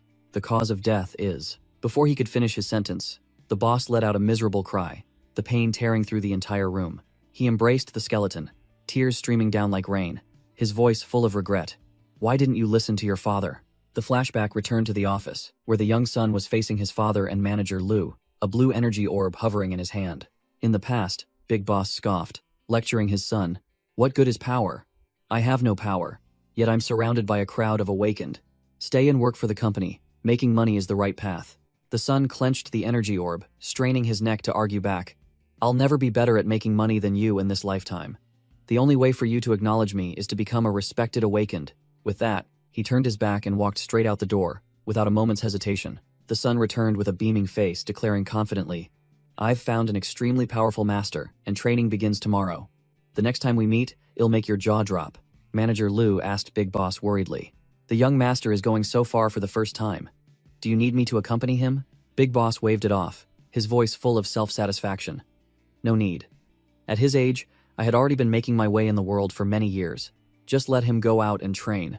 Otherwise, how can he inherit my company? Returning to the present, Big Boss gnashed his teeth, his eyes blazing with hatred and regret. "It's all my fault. I will avenge you." He sprang to his feet, clutching the skeleton in his hands, and roared, "Who the hell killed my son?" The soldier immediately reported. He is a member of the Mountain Peak team of the Raging Souls Guild. Both the Mountain Peak team and the Fire Squad receive direct orders from Jiang Kun, and all are awakened of B rank or higher. Big Boss gently placed his son's skeleton onto the sofa, every movement filled with belated reverence. Big Boss's face was shrouded in shadow, radiating murderous intent, as he ordered Manager Lu, call everyone you can." Manager Lu wiped away tears while trying to dissuade him. "Big Boss, I am also heartbroken for the young master, but confronting a top-tier guild like Raging Souls head-on, our chances of winning are 0. He continued his analysis, his voice full of worry. Furthermore, Jiang Kun has recently been active in charity work, and his public image is very good. If we go after him, the entire society will turn its back on us, and our company thrives on its reputation. Manager Lu clenched his fists, his eyes flashing with determination. "But if the Big Boss has decided to fight, I will go prepare immediately." The Big Boss embraced his son's skeleton, tears welling up in his eyes, whispering in pain, "Let's go home, my son." Glancing over the crowd, the Big Boss gritted his teeth and swore, "Give me some time. I will soon bring the killer's head to you." In another room, Akui and his companions were discussing, expressing doubt. "Strange, how could Quan Zhao's poison kill the young master? It looks as weak as a C-rank poison." Akui recalled the terrifying battle, where the opponent's poison, even a slight graze, was enough to pierce his ice armor. The flashback continued. Akui was in the arena, hastily shouting, "I give up." But his beast-like opponent did not stop. The frenzied fighter grabbed Akui tightly, roaring, "Hey, are you deaf? I said I give up." Back in the present, Akui concluded with a bitter expression that the skill gap was too vast, while Fang Wanjia stood silently right behind him. Fang Wanjia inspected an empty warehouse, muttering, "Just as I thought, the A+ rank core has been taken, probably by the king of Quanzhou." In an empty lot, the Big Boss's subordinates were carefully collecting more skeletons into crates to load onto a helicopter. The Big Boss suddenly changed his demeanor, approaching Fang Wanjia with a conciliatory tone. "My friend, we have a slight misunderstanding. I just want to find my son. You understand, right?" The old man continued, his eyes sharp. "To show my gratitude, just tell me what you want." Fang Wanjia didn't waste words, getting straight to the point. "Give me a coat, one that can conceal my face." As night fell, the majestic headquarters of the Raging Soul Guild, the Mountain Academy, appeared. Fang Wanjia, now wearing a hooded coat, advanced alone, stopped by 2 guards. "Hey, interview time is over. Come back tomorrow." Pop. The heads of the 2 guards exploded like watermelons, and the signboard above the gate shattered as Fang Wanjia silently walked past. Inside, the other guards met the same fate, torn apart by surges of dark energy and falling en masse. Fang Wanjia stood in the hall, dark energy swirling around him, staring at the wall filled with Jiang Kun's charity photos. A perfect charade. A group of guild members inside noticed the commotion, and a leader among them spoke with disdain. "Who's this thug?" Without a word in response, Fang Wanjia summoned a colossal dark sword, ready to clear out the trash. The Raging Soul Guild's lackeys roared, "You barged in yourself. Don't blame us for ganging up on you." Fang Wanjia took a stance, the dark sword in his hand radiating a chilling killing intent, ready for a massacre. Whoosh! In just an instant, the entire horde of small fry was wiped out, limbs scattered everywhere by the dark sword strikes. A survivor trembled, stammering in fear as Fang Wanjia approached. "Ah, no, don't come here," Fang Wanjia ordered coldly, his eyes flashing with blue light. "Your new hunter, call him out here." The lackey was scared out of his wits, quickly turning to flee. "Yes, I'm going right now." No sooner had he spoken than a fresh streak of red blood tore through his body, his head severed from his neck in astonishment. On the rooftop, a man in a fur coat with a bestial face appeared, sneering. "No need to call, your daddy's here." The bestial fighter continued to taunt, as 2 other A-rank companions appeared behind him. "Oh, I forgot to mention. Your 2 other A-rank daddies are here too." Fang Wanjia frowned in analysis, immediately realizing the problem. This behavior is clearly a degeneration caused by being forced to consume too many monster cores before reaching the appropriate level. He raised his head, pointing directly at the 2 newcomers. "You 2 in the back, I didn't come for you, so if you know what's good for you, get lost." The hat-wearing man chuckled faintly.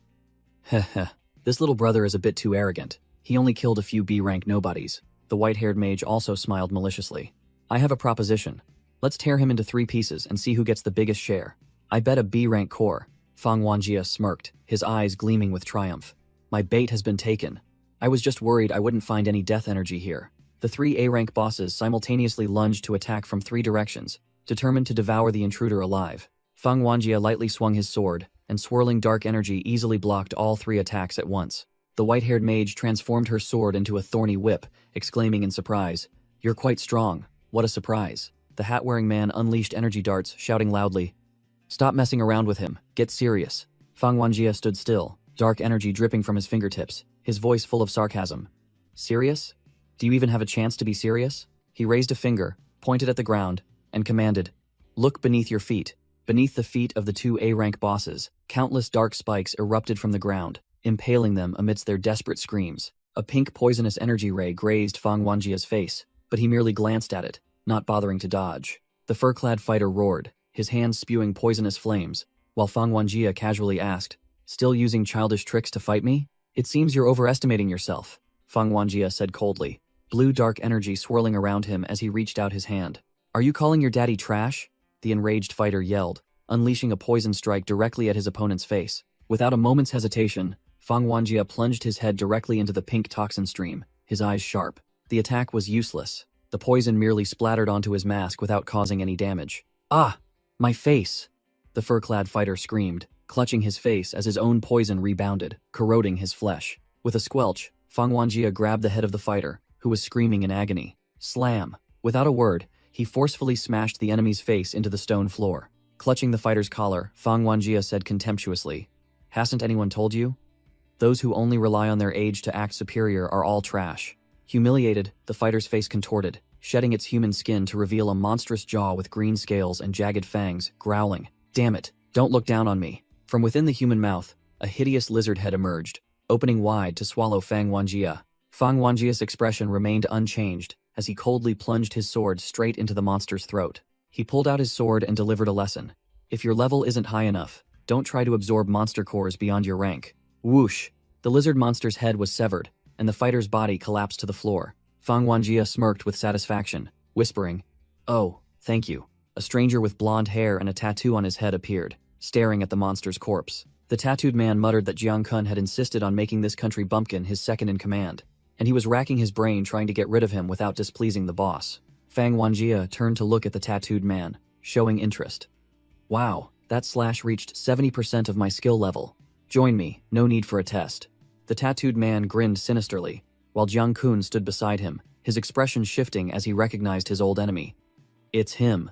Feng Wanjie's eyes flashed with killing intent, and his blue aura erupted fiercely. The tattooed man froze, trembling as he felt the terrifying pressure emanating from Feng Wanjie.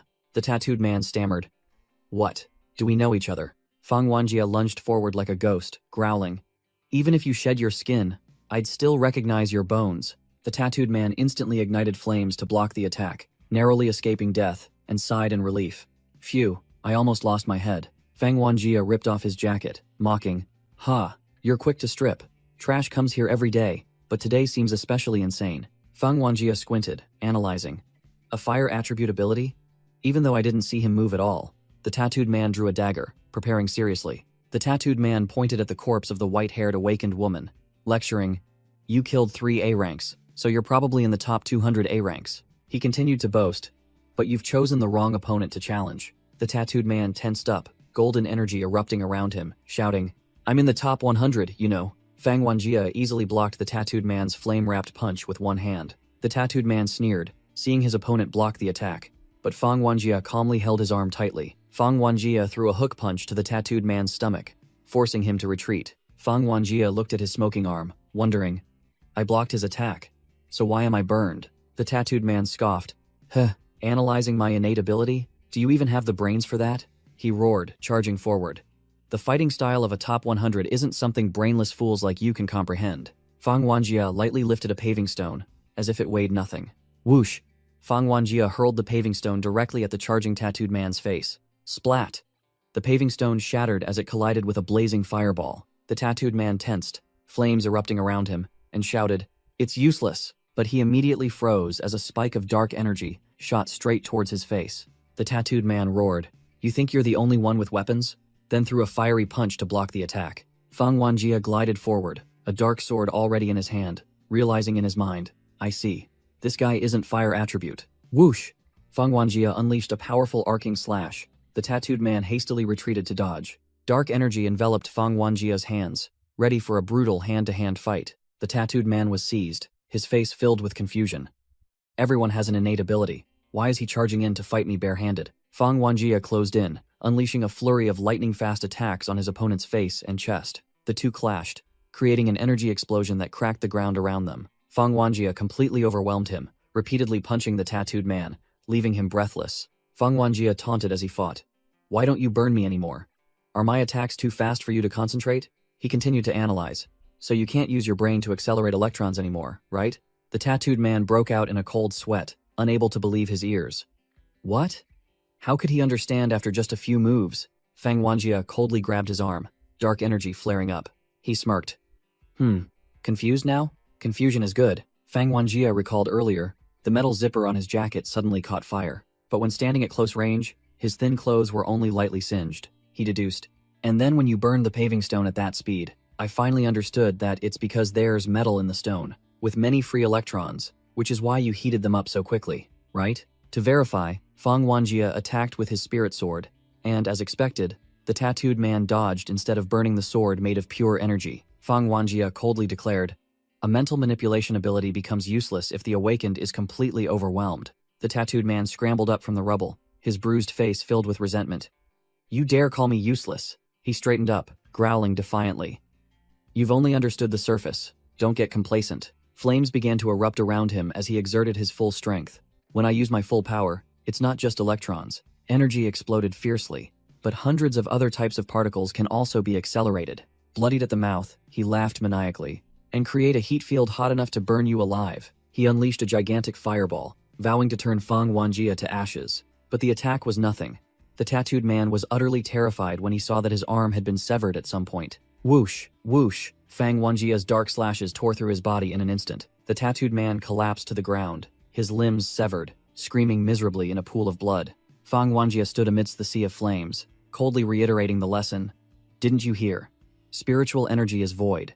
It has no physical particles. With no way out, the tattooed man whimpered, begging, You win! Please spare my life! Fang Wanjia pointed his spirit sword directly at his face, his voice devoid of emotion. Don't worry. I'll send Jiang Kun down to reunite with you right after this. The tattooed man panicked completely as the sharp blade pressed against his face. Ah. Wait. A faint memory of a black-haired girl in danger suddenly flashed in Fang Wanjia's mind. The tattooed man screamed his last words. Don't kill me. Su Jinyu, she. Fang Wanjia froze, his eyes flashing with surprise and confusion. Jinyu? Slash.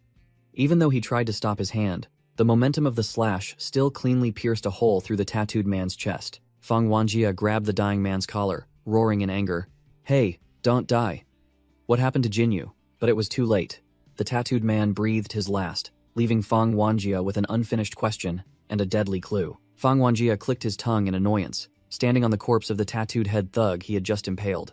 Amidst a battlefield littered with the corpses of minions, he was still haunted by the question. Jinyu.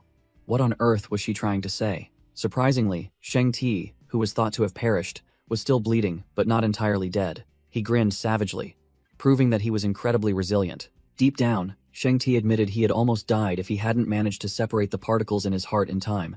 Astonished by how strong Fang Wanjia had become after 20 years, he was confident he could reattach his limbs within 10 minutes, and was determined to report this to Jiang Kun immediately. His monk accomplice was also clinging to life, but one arm had been crushed into a messy pulp. He panicked as he felt an invisible force tearing his body apart, not understanding what was happening. Sharp, dark spikes suddenly pierced through him, turning him into a walking sieve. The monk only managed to let out a final scream in utter despair. His entire body exploded into fragments, sucked into an energy vortex, and vanishing into nothingness. Fang Wanjia stood there, having returned to his usual appearance, coldly watching everything being obliterated. He coldly declared, I originally intended to keep a low profile, but now I have no choice but to erase all evidence. Standing on the rooftop of a tall building, he wondered if anyone would discover this massacre. From a distance, a female figure in a tight-fitting suit watched Fang Wanjia leave. Mo Xiaoqin, the girl with green horns, hid behind a pillar, thinking to herself, what a reckless one. Doesn't he think before acting? Another girl in a maid outfit also angrily walked away, muttering that her plan had been ruined. The scene shifts to a flashback, where Jiang Kun was facing a gigantic mantis monster, radiating an immense aura. His subordinates anxiously tried to dissuade him. Brother Kun, are you really going in? That's an A-rank monster. Jiang Kun smirked, full of confidence. Why not?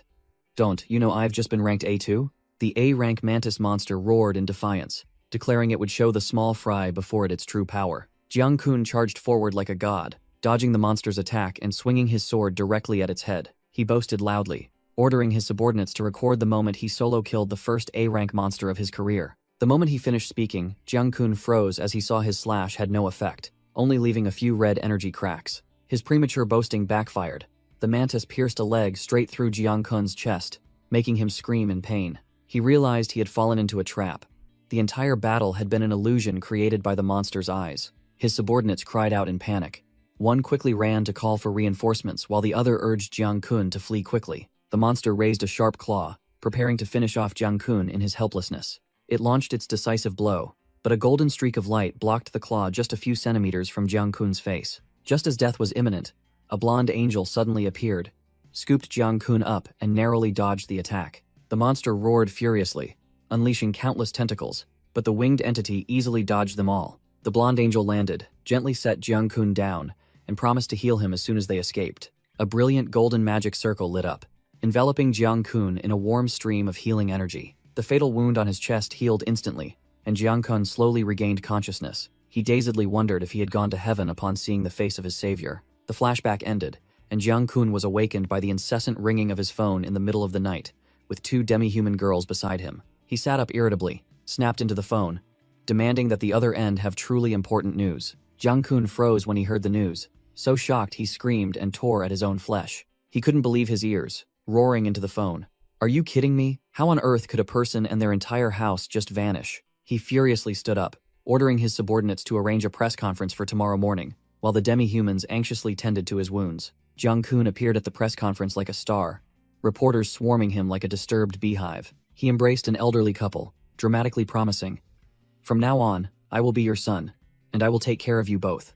A burly bodyguard shouted to clear the way for Jiang-kun to go on stage, putting on a show of authority. Sitting on the podium, Jiang-kun began his speech, declaring that the cause of the explosion was under investigation and the truth would soon be revealed. He feigned pain, saying that material losses were nothing compared to losing the comrades who had fought by his side. Jiang-kun announced that he would rebuild the destroyed area into a welfare institution and establish a generous support fund for the victims' families. The crowd, especially the elderly couple, cried out desperately, "We don't need money. We want you to catch the culprit." Jiang-kun looked down with an unyielding expression, promising to exact revenge, no matter how strong the killer was. He slammed his hand on the table, growling a vow to show the whole world how he would crush his enemies. In a dark room, Big Boss and Manager Lu were watching the press conference, and Manager Lu had to admit that Jiang-kun had truly won the hearts of the people. Big Boss turned, asking Manager Lu in a sharp, cold voice, "Old Lu, who do you think did this?" Manager Lu remained silent, but the look in both their eyes showed they already shared the same answer. Understanding his boss's intention, Manager Lu bowed his head. "Understood. I will go invite Fang Wanjia immediately." The scene shifts. Fang Wanjia sat in the darkness, his face cold and expressionless as he uttered a curt reply, "I'm not going." Manager Lu tried to persuade him, in a somewhat pleading tone, "Please don't overthink it. Big Boss only wants to thank you for helping him get revenge." Fang Wanjia narrowed his eyes, radiating killing intent. "How do you know it was me? Did I leave any evidence?" Manager Lu was startled as a shadow flashed past. He quickly called out, "Can you come out to talk?" It turned out that Fang Wanjia and Mo Xiaoqin were perched on a towering railway bridge. He calmly replied, "I'm not very good at flying." A luxurious car glided below, and Manager Lu called up, "So you've been on that bridge ever since you left the gate?" Sitting in the car, Manager Lu looked up at the bridge and offered a tempting question. "Don't you want to return to where you once lived?" Fang Wanjia sat in the car, coldly responding to the invitation. "No, if I go there, I'll just want to cry." Finally, he arrived at the magnificent mansion of the Big Boss. Manager Lu bowed and reported, "Big Boss, I have brought Fang Wanjia." The Big Boss offered tea, his tone like an elder instructing a junior. "This tea helps calm the mind, young man." Both raised their teacups, one old, one young, the atmosphere as tense as a drawn bowstring. Taking a sip, the Big Boss remarked chillingly, "You've gone a bit too far." Fang Wanjia's head snapped up, his green eyes glowing, as he directly questioned, "How do you know it was me?" The Big Boss explained clearly, not missing a single detail. "Yesterday, when I went for revenge, I saw that same look in your eyes, and that very night, the mountain villa vanished." Fang Wanjia admitted without hesitation, "That's right. It wasn't just for you. I have my own reasons." The big boss lightly tapped his finger on the table, ordering, "Put your cup down here." The big boss began his intimidation, analyzing the situation. "I know you have a grudge against Jiang Kun, but he has the support of the masses. If you oppose him, you will be seen as the villain." Fang Wanjie froze, his mind filled with questions. He knows about me? Has he already investigated my background? The big boss continued his lecture on the difference between monsters and humans. "You are strong. You can kill a few A ranks, but what about a few hundred? What about S ranks, or the demon doctors?" Fang Wanjie narrowed his eyes, asking in a low growl, "Are you telling me to stop my revenge?" Click. The big boss lit a cigarette, a sneer on his lips. "Who said stop? We will exact this revenge, all the way to the end." He raised his finger, adorned with a jade ring, his gaze sharp. "But before that, you need to prepare 3 things." The 3 core elements were clearly listed: a plan, allies, and money. The big boss exhaled smoke, his voice full of confidence. "Coincidentally, I possess all 3. Fang Wanjie suddenly realized his own naivety. He's right. Have I been away from this world for too long? Suddenly, the big boss pinched his nose, breaking the tense atmosphere with a disparaging remark.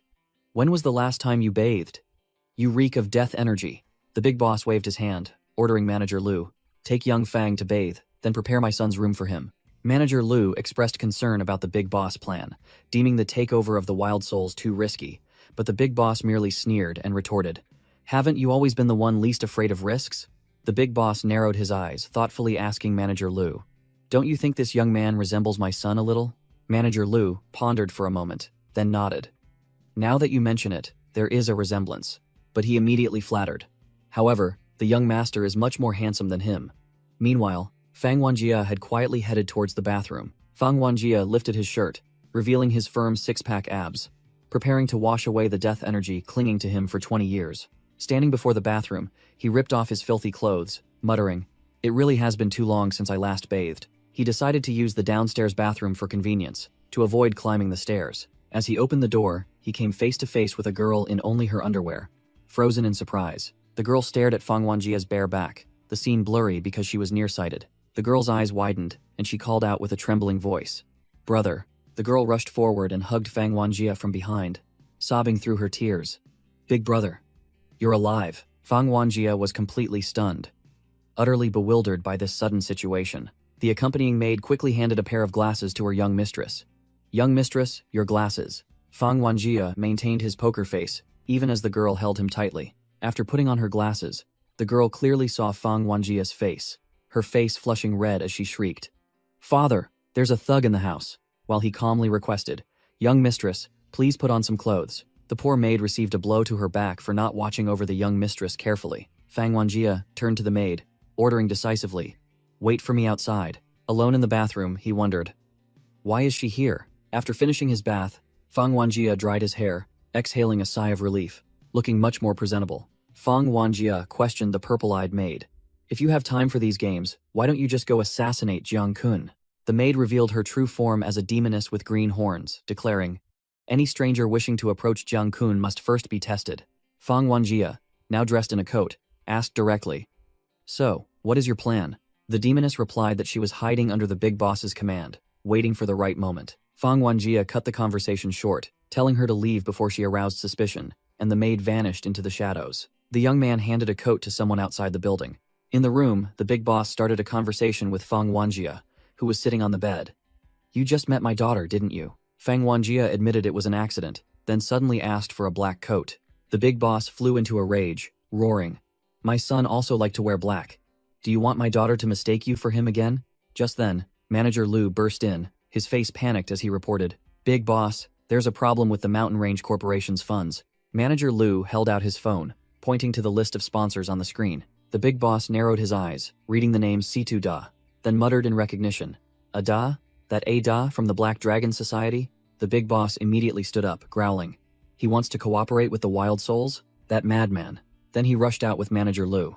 The big boss turned back and yelled at Fang Wanjie, who was still sitting there bewildered, "What are you standing around for? Follow me, quickly." At another location, a hand slammed a mahjong tile onto the table, shouting, "5 of coins." A mahjong game was underway, and the bald man with the red mohawk cursed angrily as his opponent took his tile. Boom! The entire room exploded, sending the mahjong table and players flying in all directions. Amidst the rubble was a luxury car. The big boss and his men had arrived. The red mohawked man stood up, his arm transformed into a hideous, thorny weapon. The red mohawked man roared, swinging his monstrous arm at them. Messing with the Black Dragon Society, do you want to die? Whoosh.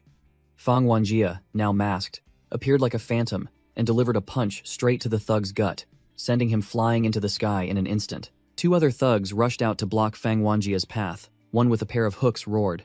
Where did this brat crawl out from? The hook-wielding thug swung his weapon, but Fang Wanjia easily blocked it, causing the thug's hand to bleed profusely, and him to scream in pain. Without a second's pause, Fang Wanjia delivered a devastating kick, sending the man in the blue shirt flying into the wall. A snake lunged forward, intending to bite, but was swiftly caught by Fang Wanjia's iron grip. The man in the blue shirt panicked as Fang Wanjia grabbed his arm, growling a threat. I'll smash your head in. Thud. Fang Wanjia wasted no words, slamming the thug's face straight into the ground, creating a deep crater. Big Boss frantically yelled to intervene. Stop. Do you think you're fighting monsters? Big Boss turned to Manager Lu, ordering, Manager Lu, handle this. This kid doesn't know how to control his strength. If someone dies, he'll have trouble explaining it to Boss Da. Manager Lu nodded, understood, and behind him, an entire army of blue-eyed awakened ones, weapons at the ready, appeared, prepared for battle. Manager Lu stomped his foot, and blue energy spread out around him. Immediately, a thick fog erupted, engulfing the entire battlefield and submerging the Black Dragon Gang subordinates. The Black Dragon Gang thugs looked bewildered, not understanding what was happening amidst the dense white fog. A female warrior shouted loudly, warning her comrades, Be careful, Big Boss's manager is no ordinary foe. Before she could finish her sentence, a colossal dark silhouette appeared behind her, especially his innate talent. It was a cold metal Iron Maiden torture device, ready to snap shut at any moment. Another subordinate was pierced by sharp spikes from inside the Iron Maiden. He gasped, Good morning, we're here because Boss Da is inside.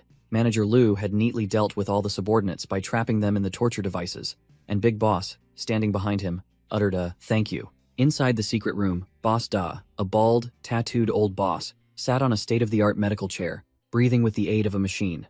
Boss Da raised his tired but still defiant eyes to look at Big Boss. Big Boss, what do you want? Big Boss sneered, picking up a candle from the altar. Oh, still worshipping bodhisattvas, how truly benevolent. Even donating money to charity funds. Big Boss pressed the burning candle directly against Boss Da's forehead, growling. Damn it. You have money to donate to Jiang Kun, but no money to pay me back? Boss Da, his face pale, confessed that he had used Jiang Kun's funds to launder money from smuggling crystal cores, and had now spent all the money that supported hundreds of Black Dragon Gang members. Big Boss scoffed, while Boss Da slyly blamed difficult circumstances, claiming it was a struggle to maintain peace among the guilds so they could all make a living. Big Boss set down his wineglass, making a harsh offer. You're no pushover either. I'll lend you more, and even reduce the interest rate. But, Big Boss grinned menacingly. You have to tell me what Jiang Kun is plotting. Boss Da broke out in a cold sweat, the heavy pressure making it impossible for him to breathe. Big Boss glanced, signaling Manager Lu, and the manager understood immediately. I know. Thud. Manager Lu wasted no words, delivering a kick that sent Boss Da's oxygen tank flying. Boss Da shrieked in panic as his face gradually turned purple. Cut off my oxygen, you bastards! Manager Lu coldly detached the valve connecting the oxygen mask from the tank, completely cutting off the old man's lifeline. Big Boss pressed his face close, his voice sharp as steel. Speak. Unable to withstand the pressure, Boss Da began to spill everything. I helped him buy a talented child from the mountains, then put them into the school he sponsored. The old man continued, his voice trembling. At first, I thought he was just looking for reserves, but then he started taking in ordinary children too.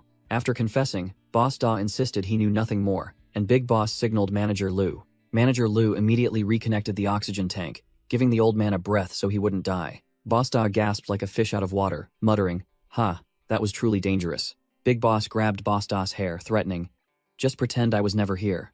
If you utter a single word, I'll tell Jiang Kun you betrayed him, and we'll see how he deals with you. With that, Big Boss led his group away, leaving Boss Da terrified in the room. Fang Wanjia followed behind, thinking to himself, This Big Boss is truly formidable.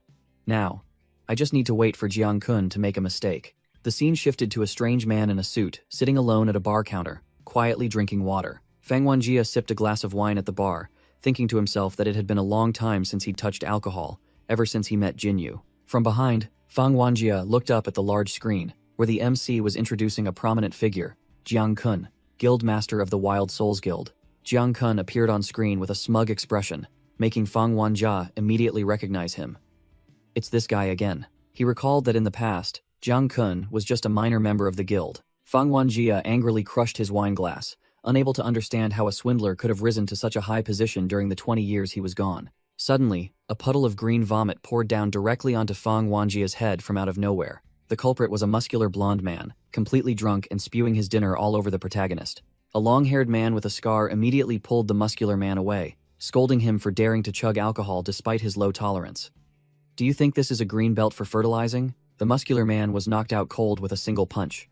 The long-haired man with a scar checked on his friend, muttering, "I told him to only have one beer, but he insisted on chugging vodka." The long-haired man approached Fang Wanjia, wiped the stain from his forehead, and offered to buy him a drink as an apology. Both sat down at the bar as the MC announced the end of Jiang Kun's speech, preparing for the auction segment. The long-haired man looked at the screen, marveling at Jiang Kun's overwhelming power, a man who rose to fame after a single battle 10 years ago, while he himself was still stuck at C rank. Hearing this, Fang Wanjia became curious. Famous after one battle? What happened 10 years ago? The long-haired man was utterly shocked, unable to believe that someone didn't know about the shocking watchtower wall incident that year. Fang Wanjia merely replied coldly, "So what? I've been isolated from the world for 20 years. The long-haired man understood the situation, asking Fang Wanjia if he wanted to hear the story. Memories from 10 years ago flooded back, and a younger Fang Wanjia appeared in the blue water. He wondered what he was doing at that time, and the answer appeared. A battlefield littered with the corpses of countless purple monsters. It turned out that while the world was in turmoil, Fang Wanjia was busy preparing his secret recipe hamburger made from B-rank monster meat. In a flashback, Fang Wanjia, with wild green eyes, was ravenously devouring a hamburger made from monster meat. He let out a sigh, his face showing weariness with a life solely composed of killing and eating. His eyes reflected exhaustion, longing for a normal life. Amidst a sea of monster corpses, he muttered, "I truly want to escape this place.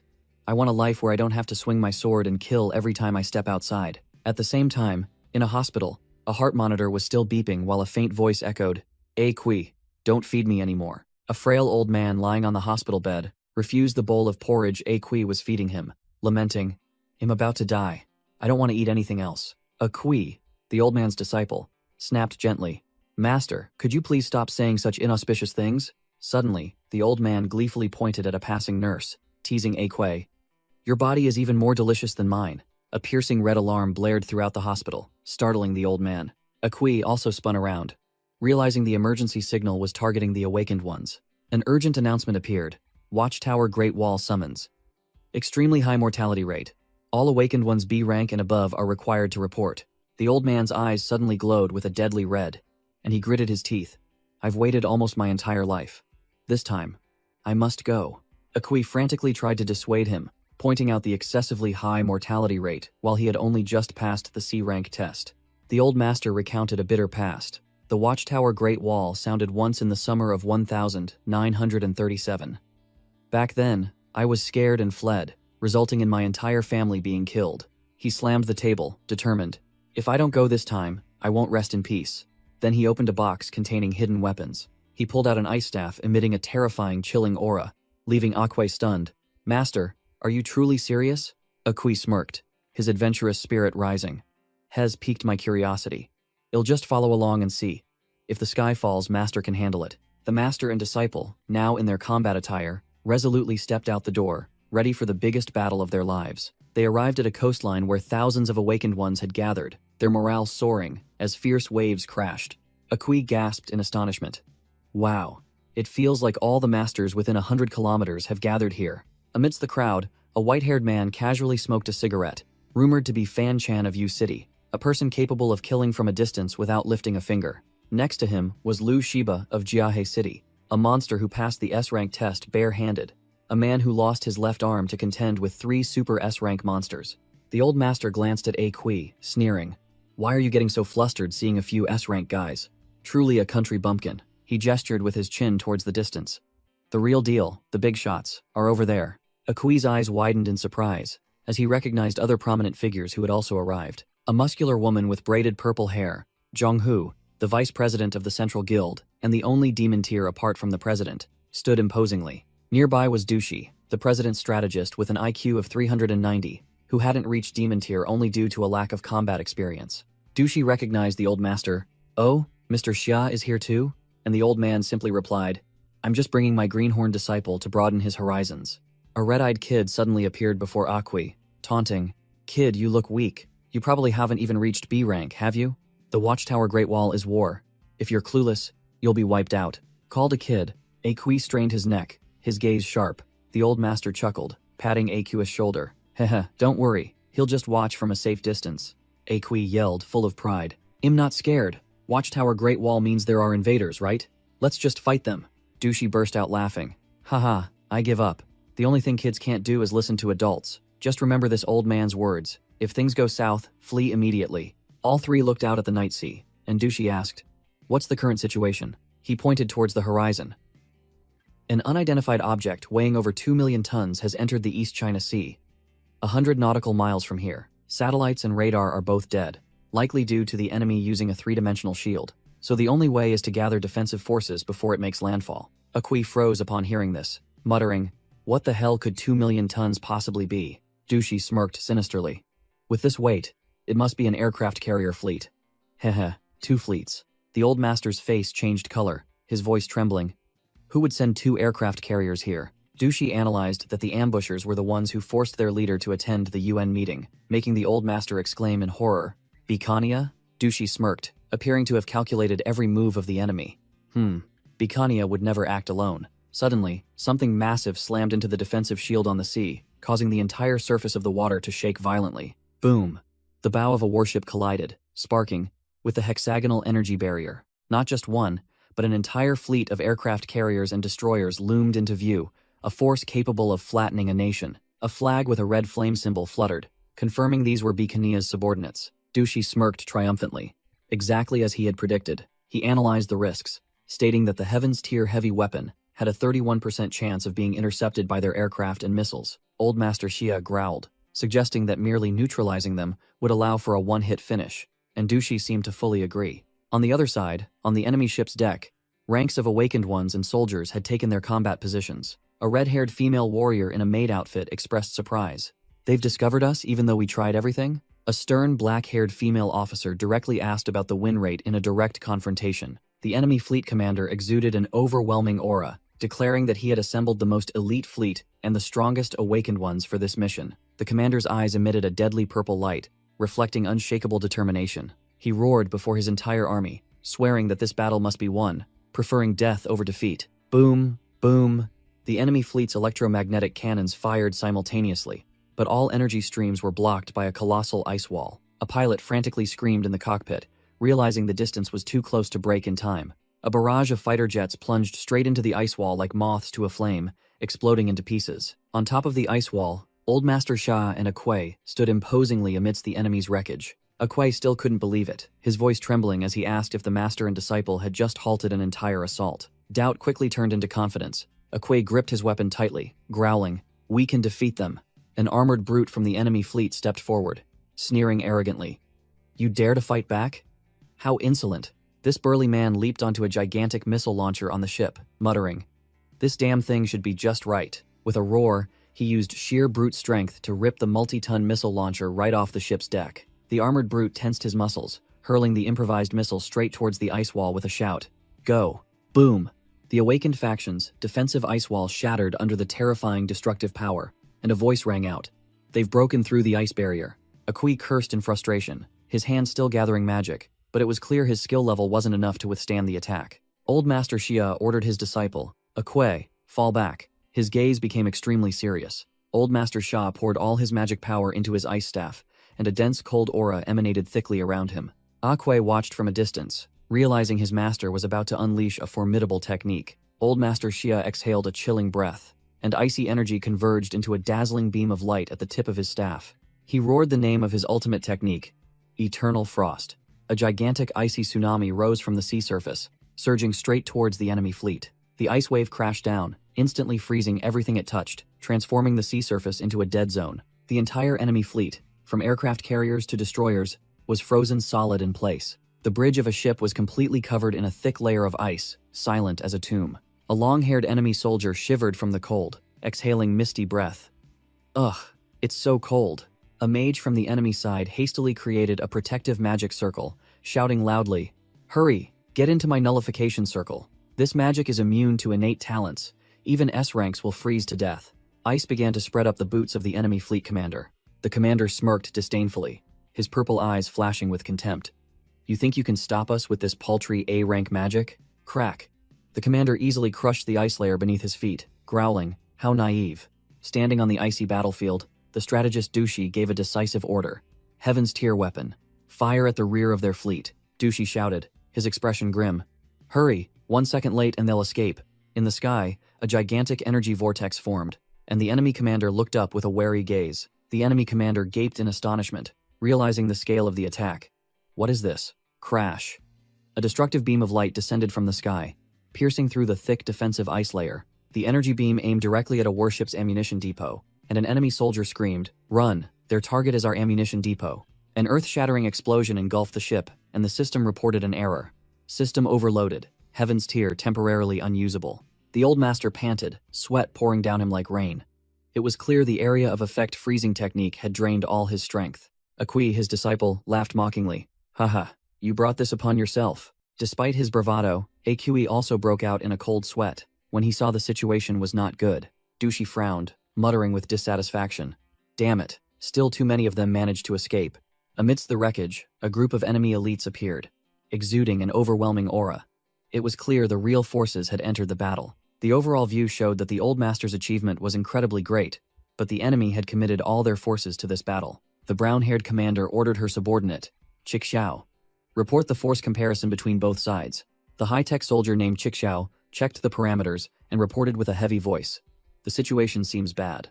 On the enemy side, their lineup was terrifying. 1 Unity rank individual, 8 S ranks, nearly 200 A ranks, and over 400 B ranks.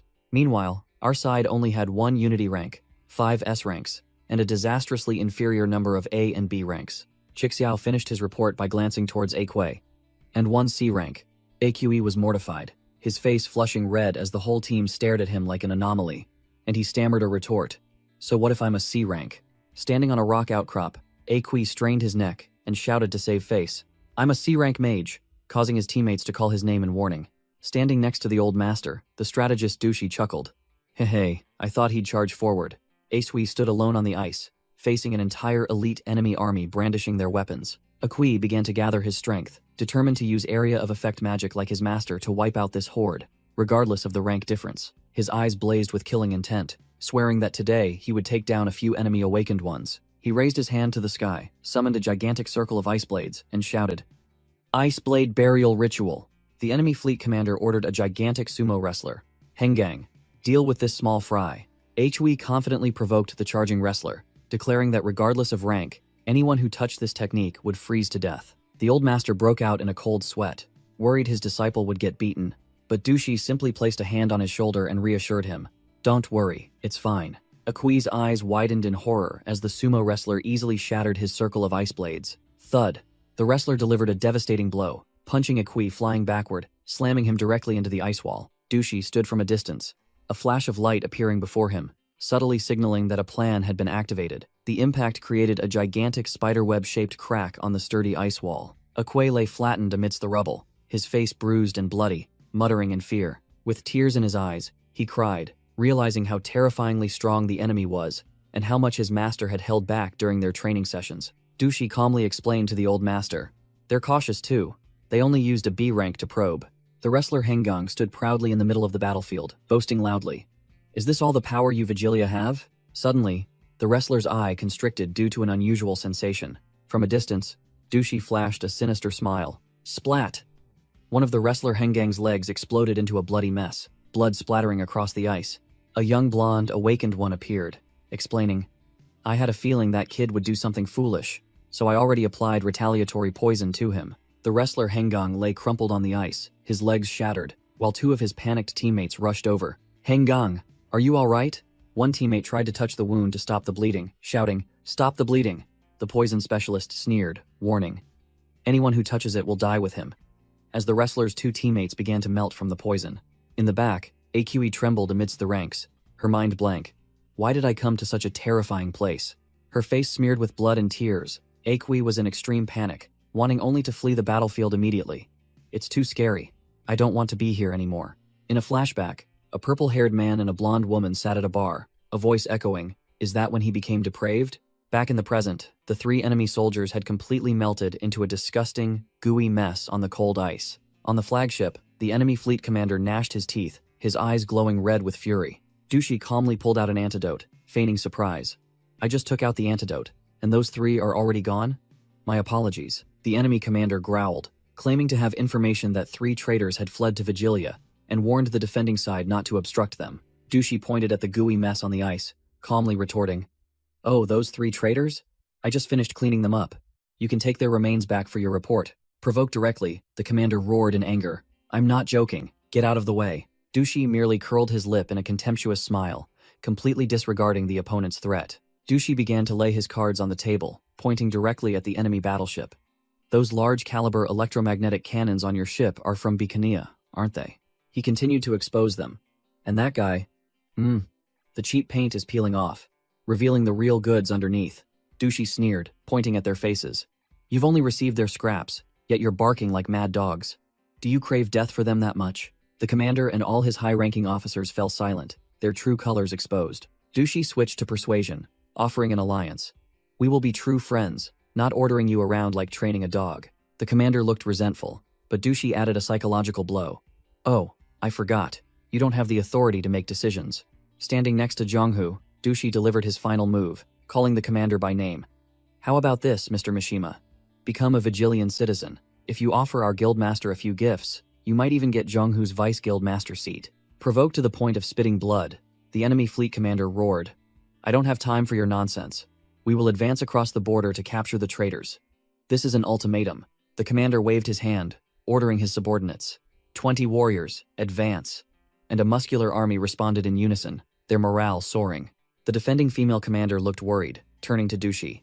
"Can't we buy a little more time? We need to wait for reinforcements." Dushi replied with a cold expression, "It's pointless."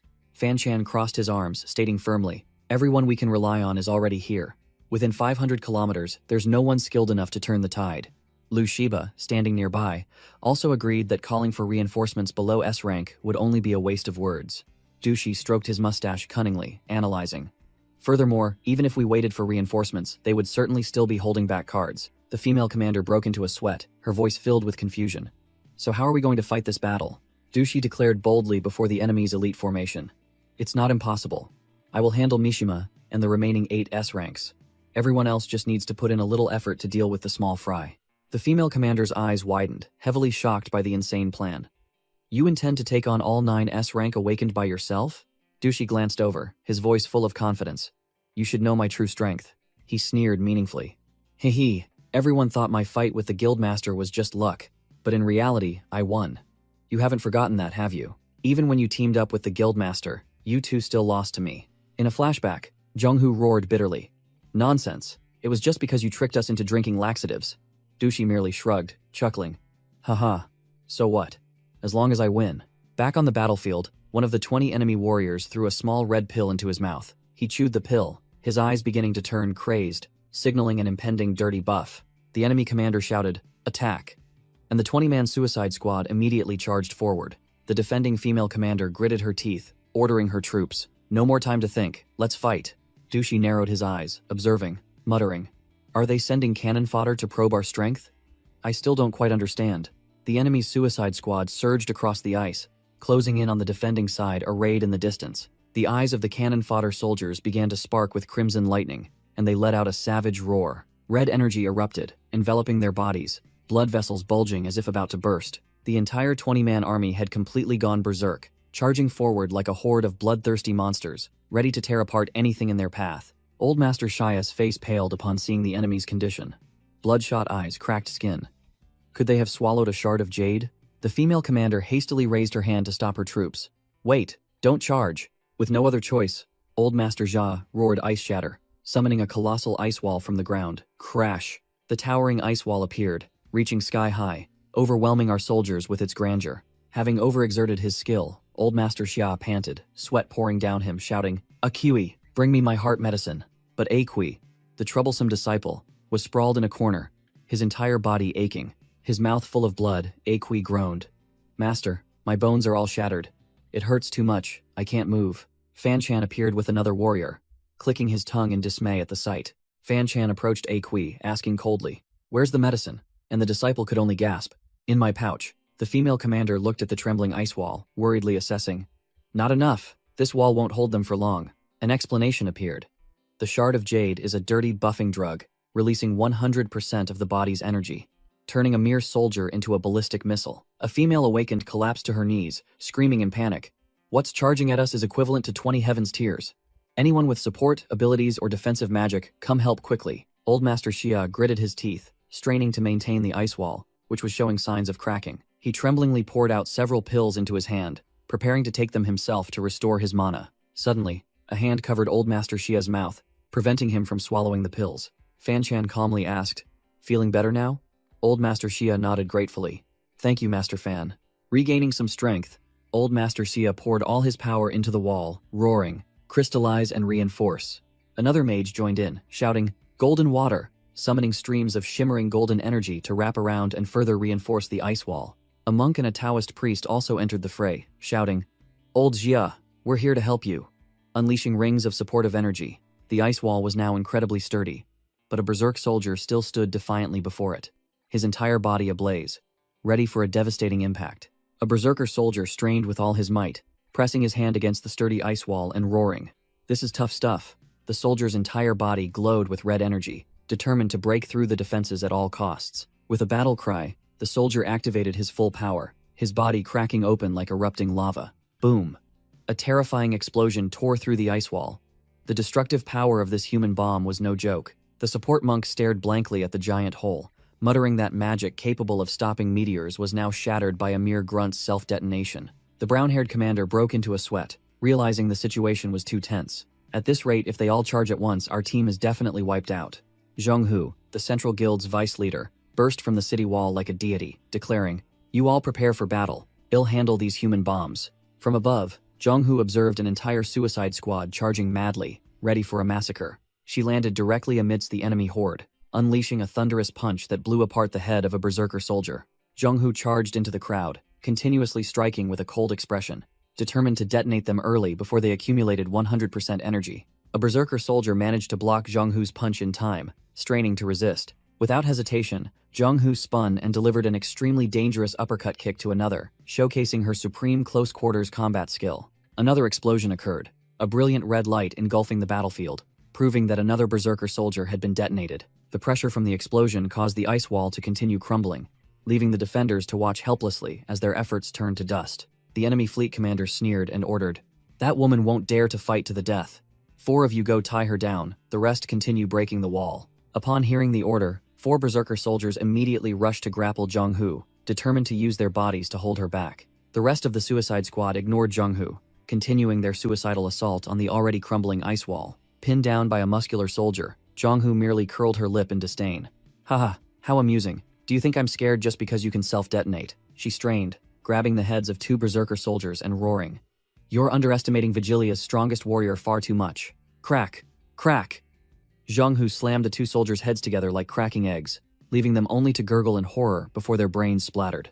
Zheng Hu unleashed a technique, a vortex of golden energy sweeping away the berserker soldiers swarming around her. Whoosh! Her power flung the cannon fodder into the sky, ending their suicidal bomb-hugging spree. Boom, boom, boom. However, the remaining soldiers still frantically charged into the ice wall, causing a series of terrifying explosions. Elsewhere, Lu Shiba, the one-armed man, suddenly shivered, sensing a strange surge of power. This soft sensation is terrifyingly potent. Meanwhile, Fan Chan, another expert, exhaled smoke, calmly watching the black smoke dissipate and merely uttering, crash. Fan Chan swung his hand, and an invisible wave of pressure blew away the entire group of enemy soldiers like trash. He tilted his head back, smoking, ignoring the soldiers raining down from the sky. An utterly arrogant demeanor. "Swish, swish," he commanded. "Fall." And immediately, countless sharp ice spikes erupted from the ground, impaling all enemies. Fan Chan smirked, holding a shard of ice in his hand and explaining the rules. Being able to fly is useless if you're unconscious at 10,000 meters. He dropped the ice shard, smug that his innate ability made these petty skirmishes too easy. Suddenly, another group of charging enemy soldiers froze, screaming as blue energy exploded from within their chests. A long-haired old man appeared, emitting a green death aura, turning the enemy soldiers into dry skeletons on the spot. The old man narrowed his eyes, sensing something amiss in the enemy's strategy. He muttered about the enemy's plan, doubting their ability to contend with all the guilds, while a mage from his side unleashed a destructive purple magic. The old man continued his analysis, deeming the cost of this invasion too high compared to the benefits, ignoring the squabbling subordinates beside him, while a warrior from his side unleashed fiery attacks. The old man remained pensive. What in the world is their true objective? Elsewhere, a mysterious hooded figure looked down at the corpse-strewn battlefield and ordered, "Heaven's tier. Inform me when there are 3 minutes left." The long-haired old man turned and snapped at Chixiao, who was standing nearby. "Chixiao, don't charge ahead. Your job is to count." The old man's eyes flashed with murderous purple light, and he ordered coldly, "To be safe, those 618 invaders. Kill them all, leave no one alive." The old man landed beside the corpse of a purple monster, looked into the void, and said, "I hear you're also an S rank awakened with poison abilities?" A bald man with poison abilities roared, preparing to unleash his poison fang sword. He brought his poison sword down forcefully, but it merely bounced off the giant skeleton with a clatter. The bald man realized in horror that his attack was ineffective, wondering if this was an S-rank demonic beast. Fanchan broke into a cold sweat, telling himself he had to buy time at all costs for the big boss to figure out a countermeasure. The enemy fleet commander condensed fiery energy in his palm. He shouted, "Sword of Kusanagi," and unleashed a rain of brilliant red swordlight towards his opponent.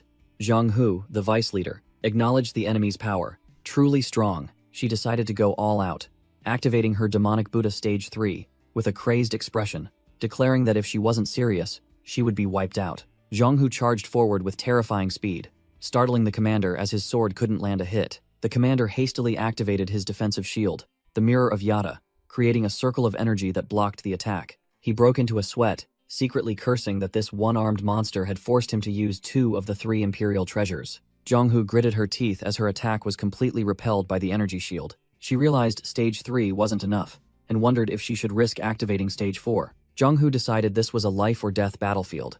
If she didn't use her strongest move to finish him, she would be the one to die. In contrast, the commander smirked triumphantly. It seemed everything was going even better than expected. "Cornered," Zhang Hu roared, calling out the strategist's name. "Dushi, get into the fight now." Dushi, racking his brain, snapped back irritably. "Quiet, let me think." Zhang Hu, unleashing a fiery attack, cursed directly at the strategist. "Didn't you say you'd handle the S-ranks? Were you just bluffing?" The defending soldiers below were in extreme panic, not understanding the enemy's objective and not knowing what to do. Amidst the chaos, Dushi suddenly realized a foot was descending directly onto his head from above. The long-haired commander laughed maniacally as golden energy surged forth. Dushi suddenly appeared, landing a kick directly on his face and growling, "If you can't solve 2 problems, then let them solve each other." Dushi's kick erupted with flames, looking incredibly powerful. But the long-haired commander caught Dushi's leg, sneering, "I know what your objective is." He flung Dushi away, simultaneously unleashing a golden lightning bolt towards the frozen soldiers. Dushi soared through the air as the lightning bolt struck down, shattering the minions below. Standing amidst the corpses of his own soldiers, the long-haired commander gleefully declared, "Hey hey, I've fooled them all." While Zhang Hu was still bewildered, another figure lunged forward, nearly impaling her. Zhang Hu narrowly dodged, wondering in shock where the enemy had come from, while the fleet commander was already closing in behind her. Dushi realized the attacker was the fleet commander, Mishima, and shouted, asking what he was doing here. Commander Mishima broke out in a cold sweat, realizing Dushi had seen through their plan. The commander roared, ordering all S-ranks, "Prioritize Dushi." An S-rank immediately shot off like a blazing red missile. Commander Mishima's eyes blazed with killing intent, determined to eliminate the defending side's mastermind. As soon as the order was given, the enemy S-ranks immediately sprang into action. A female warrior wielding a greatsword charged forward. "Let's go." The S-rank wearing a conical hat also responded. "Let's move," the boss called. Another red-haired S-rank assassin casually decapitated a soldier while wondering, "What's the rush?" Zhang Hu witnessed all the enemy S-ranks being drawn away, secretly acknowledging Dushi was truly the real deal. The battle among the S-ranks erupted. A beast-transformed man roared, "Hey, no breaks at all?" A defending Taoist master appeared, creating a giant blue magic circle to meet the challenge. At the same time, a red-robed mage also entered the fray, preparing to unleash the Thousand Torches technique with a blazing magic circle. An enemy S-rank mage received orders from Mishima, immediately flying off as the ice magic beneath his feet melted. The defending Taoist master, without further ado, unleashed the 4-leafed ice cage technique, a giant ice cage rising from the sea surface. The enemy mage was trapped solid, cursing angrily. "Damn it, this old man is as tenacious as a leech. I can't get out." The Taoist master was determined to hold back at least one S-rank to lighten Dushi's burden. "But old age and weakness," he panted, secretly thinking, if he were 10 years younger, things would be different. Suddenly, the guardian Anbei lunged from nowhere, shouting "Don't block the way," then delivered a devastating punch to the Taoist master's head. Another enemy S-rank urged, "Anbei, what are you waiting for? Let's go." The Taoist master's magic artifact clattered onto the ice surface. His headless corpse stood rigid for a moment, before finally collapsing. In another corner of the battlefield, an enemy S-rank female warrior was casually tearing apart the low-level soldiers. Amidst the enemy encirclement, Aqi slumped to the ground, looking pathetic and helpless. He watched in horror as his master was slain, muttering, "Master." Aqui's gaze shifted from shock to extreme fury. "You bastards." He roared through tears, killing intent surging. "I'll kill all of you." Red energy exploded. Aqi grew horns, transforming into a demon, facing an enemy S-rank poison specialist. The poison specialist merely smirked, showing no interest in Aqui's transformation. He stomped his foot, a blazing red magic circle appearing and locking onto the target. "Got you." He unleashed the poison sprouts technique, countless purple poison tentacles erupting from the ground. The poison tentacles coiled through the air, the attack seeming to have missed its target. Aqi, in his demonized state, channeled all his power into the giant energy staff, roaring, "Demon's golden rod." Full power. Aqi, in his demon form, unleashed the scorching fire carpet technique, a blazing red sea of fire engulfing the battlefield. The long-haired commander brushed off dust, casually walking out of the rubble. Phew, that was a close one. Aqi roared furiously, unleashing countless purple energy tentacles. "Damn it, all you do is run." An enemy white-robed mage sneered from afar, having anticipated this move. "Heh, I knew you'd do that." Tiding is already waiting below. From beneath the ice, a giant robot with a glowing red eye emerged, locking its target onto the long-haired commander. Whoosh! The robot Tiding fired a blinding white energy beam straight into the sky, its destructive power enough to obliterate an entire area. The white-robed mage smugly asked his subordinate, "Has Tiding finished it?" Slash. A giant energy slash cut through space like lightning. The robot Tiding's head flew through the air. The white-robed mage gasped, "Tiding, how can this be? Even Sir Mishima couldn't achieve this speed." The long-haired commander landed lightly on the ice surface, his feet completely unharmed. He stood on the robot's corpse, brushed his hands, and looked at the enemy S-ranks. Indeed, S-ranks. Dealing with you all is a bit tiring. Commander Mishima realized he had been tricked, growling and ordering all S-ranks. "The strategy is wrong. Don't fight individually anymore. Everyone attack together." Mishima pointed at two subordinates, the red-haired maid and the guardian Anbei. "You two, fall back, observe from afar, and kill him the moment you see an opening." The long-haired commander was surrounded by all the enemy S-ranks in a vast icy expanse. A one-versus-all situation. The white-robed mage shouted, coordinating with his teammate. "Kyoto, help me pin him down." The conical hat-wearing man named Kyudo formed hand seals, dark energy erupting, groundless hell. An extremely powerful gravitational vortex formed beneath the long-haired commander's feet, but he remained standing firm. If it were a little stronger, I might have been pulled in. Seeing the target pinned down, the white-robed mage raised his hand to the sky, unleashing his finishing move. Grand Seal. Descend. A giant energy cube from above descended directly onto the commander's head. The long-haired commander tensed his body, using both hands to brace against the seal, crushing the ice surface, the immense pressure causing the entire area to tremble. Dushi braced himself for the assault, thinking, taking on all these S-ranks is truly tough. Pressed down by the energy mass, his feet sank deep into the dark vortex below, and he realized the enemy's intention. Are they trying to force me into this black hole? Suddenly, a spiky-haired man named Tojo charged in from nowhere, enveloped in a dazzling golden energy. Tojo confidently declared, seeing his opponent pinned down. "With your hands busy, you can't use your poison anymore, can you?" He unleashed a lightning kick aimed directly at Dushi. "I'll kick right through you." Dushi tilted his body, narrowly dodging the attack, the kick grazing past him. A bald man with a top knot frantically yelled, "Tojo, be careful. He's the monster who killed Tetsucho." Dushi smirked mockingly, one hand still propping up the ceiling mass, the other easily blocking Tojo's kick. Hey. So even S-ranks have fools among them. Tojo's kick was stopped dead, green poisonous energy seeping from his foot, but it was blocked by Dushi's hand. Dushi said disdainfully, "You call this puny poison a display of power? Be gone," and crushed the stream of poisonous energy. Tojo's eyes widened in horror, seeing his poisonous art completely nullified. The bald man, standing on a giant skull emitting poisonous gas, realized he had been tricked. Dushi grinned, green poisonous gas rising from beneath his feet. "You've all come too close." Enemy Fleet Commander Mishima watched from afar, stunned, wondering, how did he just kill Tojo? Mishima's eye flashed with a strange pattern as he tried to analyze the situation. Dushi spread his arms, absorbing all the poisonous gas from the ground into his body. A giant sphere of poisonous gas exploded, engulfing all the enemy S ranks. Amidst the poisonous mist, Dushi grabbed the bald man's head, his voice full of sarcasm. "You shouldn't have jumped out on your own." He squeezed his hand tight, crushing the poor subordinate's head. "Now there's no one to cover your back." A red-haired female warrior wielding a greatsword appeared, looked at Dushi and challenged. "You must be gloating after killing one of ours, huh?" The red-haired maid roared. "I've been waiting for this moment," and swung her swords, slashing furiously at the enemy. A few blazing red sword slashes swept through, wiping out the enemy's cannon fodder soldiers before they could even gasp. After clearing them out, she hovered in the air, directly facing Dushi, who stood on the cracked ice surface. Dushi, his face covered in blood, glared at the newly appeared enemy S ranks, including a bald man and a white-robed mage. The entire enemy S-rank squad had fully assembled. The armored brute, the long-haired man with a gun, and even the red-haired female warrior wielding a greatsword. Dushi lit a cigarette, his face bruised but his eyes still sharp and cold, thinking to himself, "I've given my all, and there are still 6 of them left. I wonder how much longer I can hold out." From afar, Commander Mishima stood on the ice and declared loudly, "Listen up, everyone. Whether we win this battle quickly or not depends entirely on this." Mishima's eye flashed with a strange pattern as he analyzed. "This Dushi doesn't have a poison-type innate talent at all," a horned subordinate excitedly explained. "Sir Mishima is using the all-seeing Yasakani no Magatama. It's my first time seeing this eye." Through his divine eye, Mishima saw through his true nature. When he opened his mouth to spew poison, I saw a type of stored magic. He continued to analyze, and a simulated image appeared. This means he just found someone to plant poison-containing talismans on, then activated them through muscle activation. Mishima shouted loudly, pointing out the weak points to his comrades. "Let me show you the locations of those talismans." The bald man and the white-robed mage saw the glowing weak points on their opponent's body, and sneered.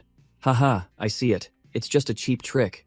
And here I thought it was real." The red-haired maid also puffed out her chest, raising her twin swords with smug satisfaction. "Your poison is useless now. Now you're just an ordinary awakened." Dushi merely smirked. So what?" Then directly tore off his tattered cloak, revealing his muscular physique. Crash. He stomped one foot onto the ice and shot forward like a bullet. Dushi growled. "You're just a bunch of flies who see a crack in a rock and think you can break it? Ridiculous." Simultaneously unleashing a lightning kick at the red-haired maid. The red-haired maid's face turned pale, unable to believe it. Too fast. I couldn't even react in time, even though I knew he would attack. Dushi closed in, his voice full of sarcasm. "Didn't you just say my poison was useless when you saw it?" Smack.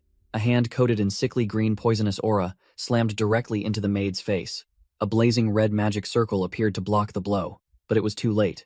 The enemy poison specialist unleashed the poison sprouts technique, summoning countless purple poisonous tentacles from the ground that surged towards Dushi, roaring, "Let's see if you have more spells or I have more poison." Dushi's flesh was corroded by the poisonous gas.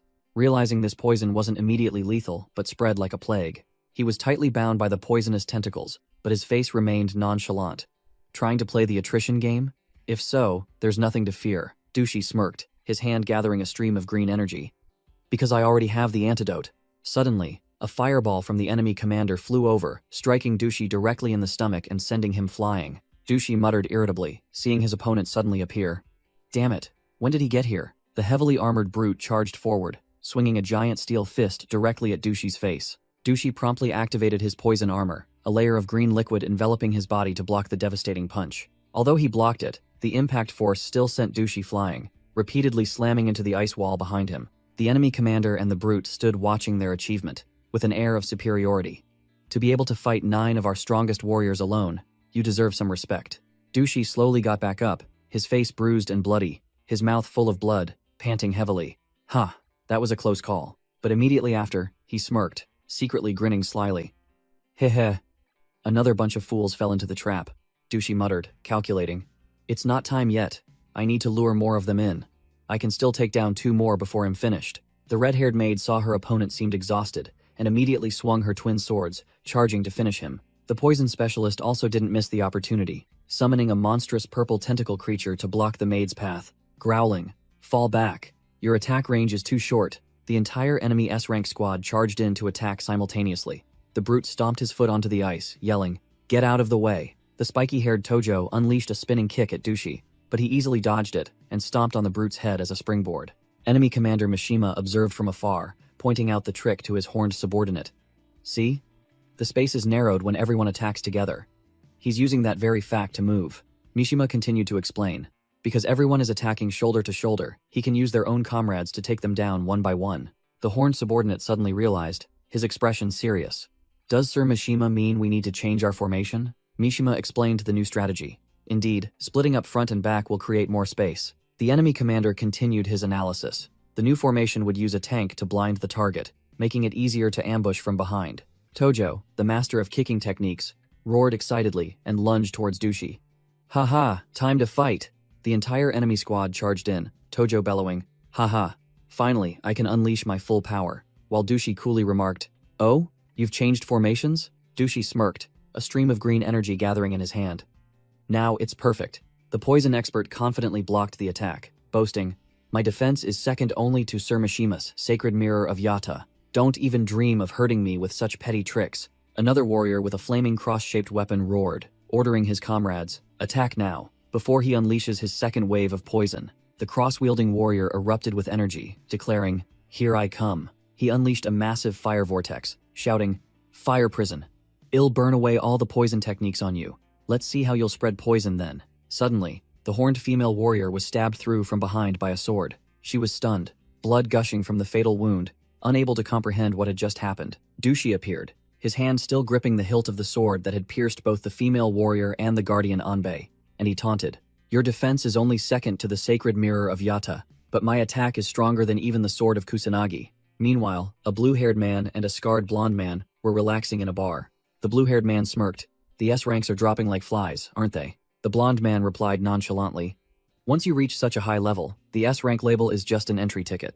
The blue-haired man took a sip of water, asking curiously, "So how did Dushi manage to take down 2 S ranks at once?" The blonde man calmly replied, "He revealed his innate talent." Back to Dushi, he grinned widely with a bruised face, his entire body clad in radiant golden armor. "Hey, good thing I only activated my innate talent now." Dushi stood tall in his golden armor, an aura radiating everywhere. As the narration echoed, that was the first time anyone had witnessed Dushi's innate talent. With a golden staff in hand, Dushi easily blew away 2 enemy S ranks, proving his true caliber. No one could have imagined that he was a combat type awakened.